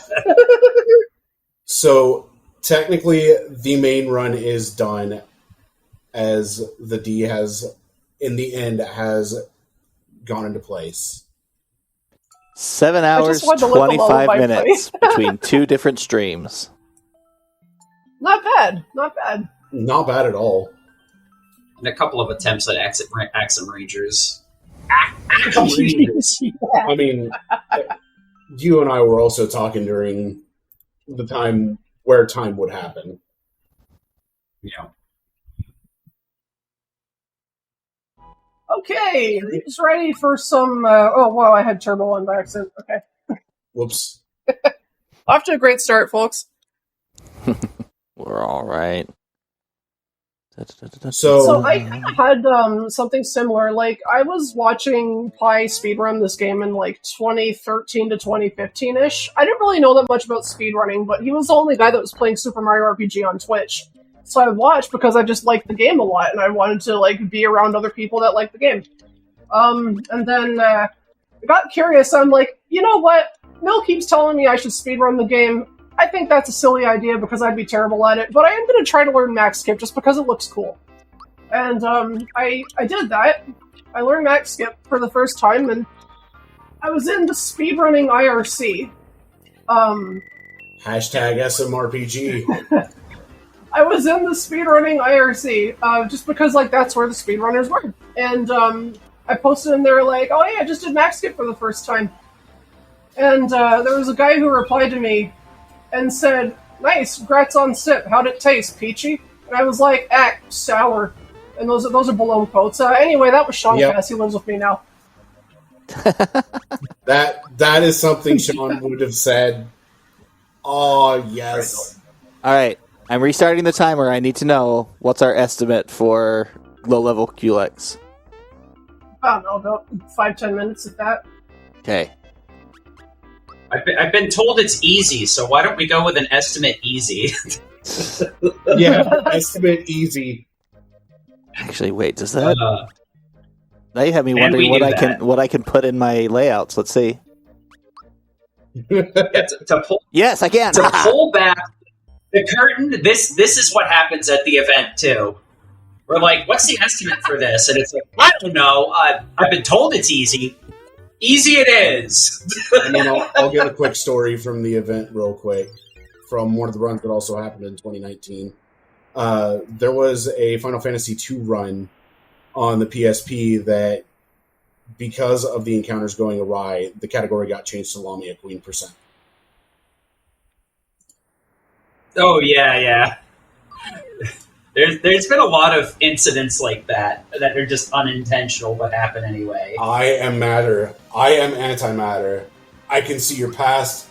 I can see your future. I consume time, and I will consume you, QLEX. You know, I could have gotten that Too extra bad red essence from Land's End. You could have in this Too bad he scenario. couldn't see his own future. You know what? I actually didn't stock up the way I thought I would before this fight, so, we're gonna YOLO. We're gonna YOLO this a little bit. Crystalline.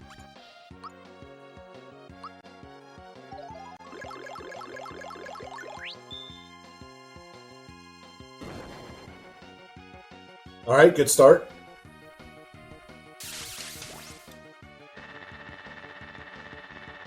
Fun fact, I did 100 super jumps on QLEX during my most of the stuff run at Limit Break 2019. I had never done that before, and I have never done it again.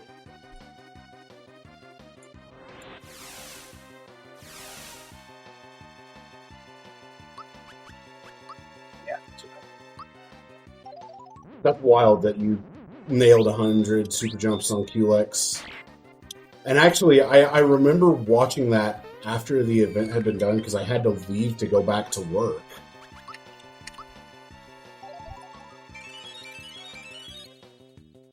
Cool.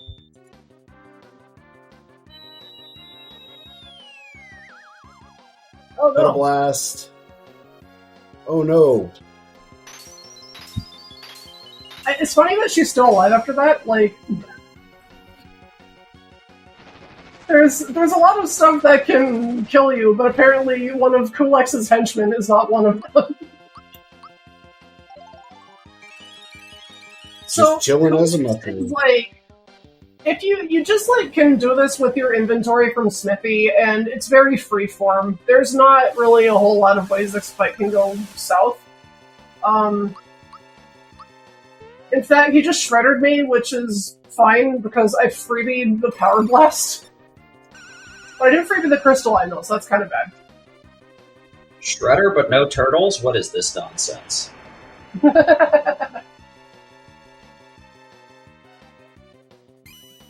She just refuses to get hit. There we go. She big chillin' over there.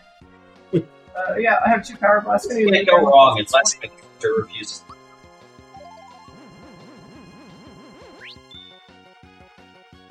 Oh, maybe that wasn't worth it. Oh well, doesn't matter.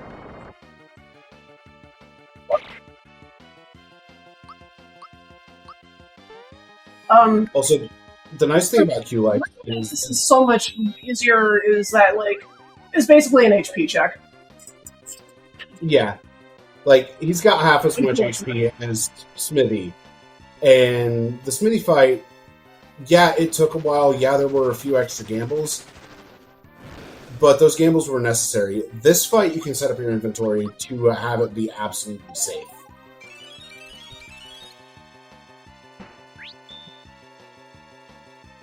Nice rock candy freebie. Ooh, 26.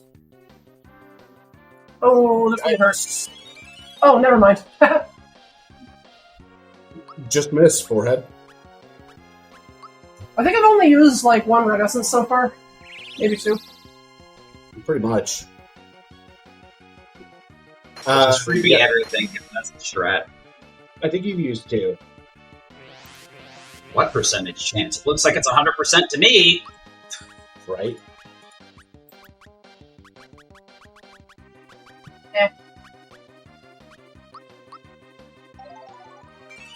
I mean, might as well just keep throwing out rock candies.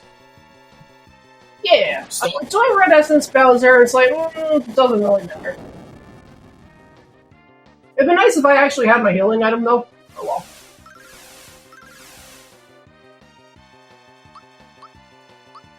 I guess Mario could be tossing rocks also. I mean, once you're at the point, then, of just being able to throw rock candies and kill them, which I think you might be. I don't know, Justin. Are we at the point where we can still make Chuck Norris references? I think we may have passed that turn off at this point. Nobody knows what we're talking about. Oh. Okay, 1. Yeah, well, hold on. I forget a million rock candies. Let's toss on Mario. It's faster. Might as well. Nice, another one. So this fight is like, you basically just do it for the novelty of saying you beat Kulex at level 3. Because it sounds really impressive when you say that and then don't explain what you did.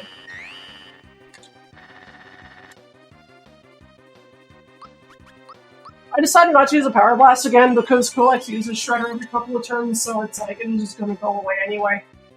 Probably just get as much damage if I just keep tossing rocks. It's once every few turns that the Shredder will come out. I love how Water Blast does exactly 1. Oh. Oh, very nice. Love to see it. Yeah, that was beautiful. Oh, Corona. So by tossing 12 rock candies, if you freebie a couple of them, you can actually, like, deplete all of Kulex's HP by just doing that. If they're all boosted. If they're not boosted, then, you know, you gotta think a little more. And mine are not boosted anymore. I mean, even still, you can throw out, 25 unboosted rock candies? Yeah. No less than that. You can, he has 4,096 HP. That's right. It's 21. It feels like a lot more than that, because fighting this guy normally is extremely difficult. Yeah, it's true. I always forget the actual health total. I know it's a 4, a 0, a 9, and a 6. I just forget the order. Yeah. Bowser is, like, just toughing this out. He doesn't even have a defense boost right now. I mean, there's a reason why he's King Koopa. Sure is. Oh, I have so many RCs left. Holy cow! I freed like all of them. Yeah, I freed really half the ones I use. It's ridiculous. That's not right. Oh no! Oh no, okay. Well, so much for that. Well, guess I'm on my own. For now. There it is! Let's go! Just get good, I guess. Just get good.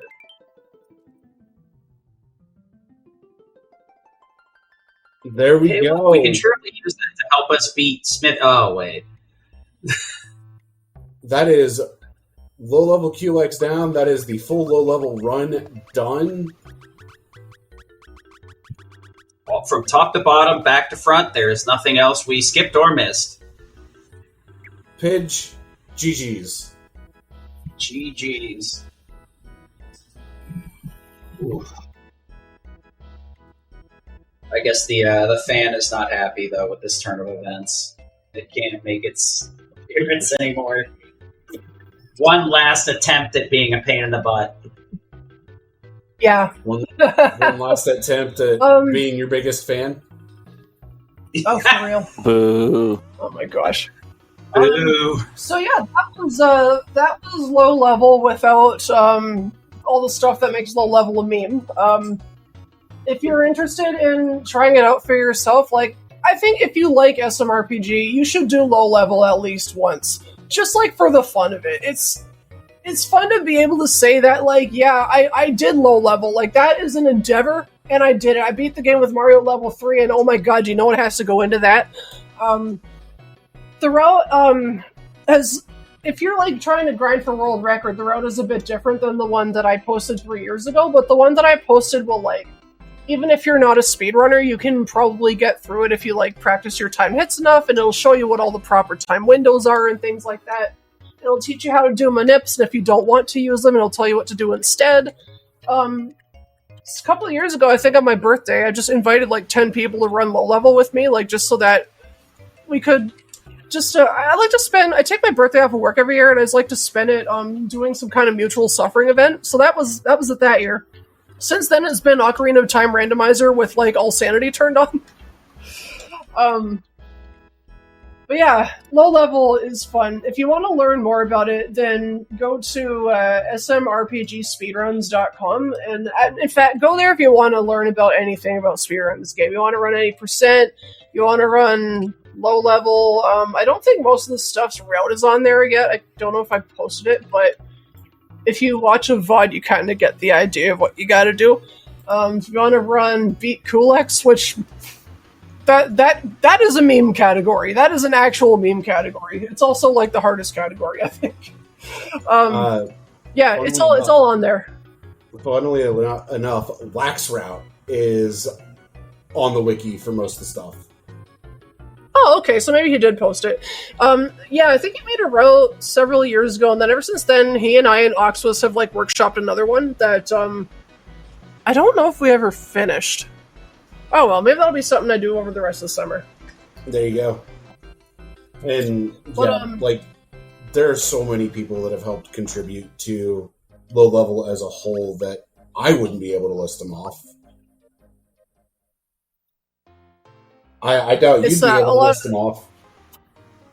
The biggest ones that I've talked to like on a regular basis would be Pi, of course. He was like running this a long time ago. Low Level Mondays. Emily Brooks, she's like the queen of low level. She's come up with like a lot of strategies, and I think she submits this to like really, really longathon every year. And Alanim has come up with a lot of the tech. He's come up with a lot of really great boss strategies. That Alanim is like legitimately a mad scientist. Like you'll know this if you watch Pi's stream, but also like, oh yeah, he'll reveal some kind of strat, and you look at him like, buddy, I don't know, like, what did you smoke before you proposed this? Because I want some, and then you try it, and it's like, oh my god, that's actually fantastic.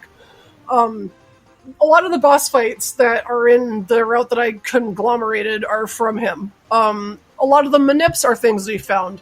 Some of the manips are borrowed from any percent, which is like Claude worked on those. So a lot of it is borrowed from any percent. So all the any percent people, of course, have some hand in this.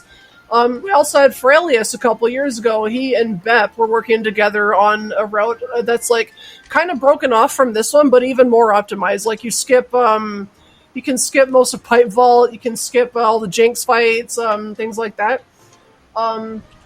Yeah, there's been a lot that goes into low level, and of course, like it gets you can see. I think Used Pizza still runs this once in a while, and like I think Spike will do it if Pi's doing it. But I think the person who runs it the most right now is probably Bep or Verny. I don't know how to pronounce that in Russian, but he streams like overnight usually if you live in North America. But he runs low level quite often. Power to him. I'm glad that he enjoys it. At first I was like, I feel bad that I got somebody addicted to running low level considering what you have to do in low level, but no, he really seems to like it. So awesome. Happy for him, and maybe some of you will really like it too. So shout outs to all of those people for making this possible, for inspiring me to actually math out a bunch of the best strategies together and then produce what we watched today. And especially shout outs to Alanim for patching this game so that I could demonstrate what this would look like if you don't have to do the EXP gamble and do every boss fight 10 times in a row. All right. Last call. Anybody have anything they want to say before we get on out of here?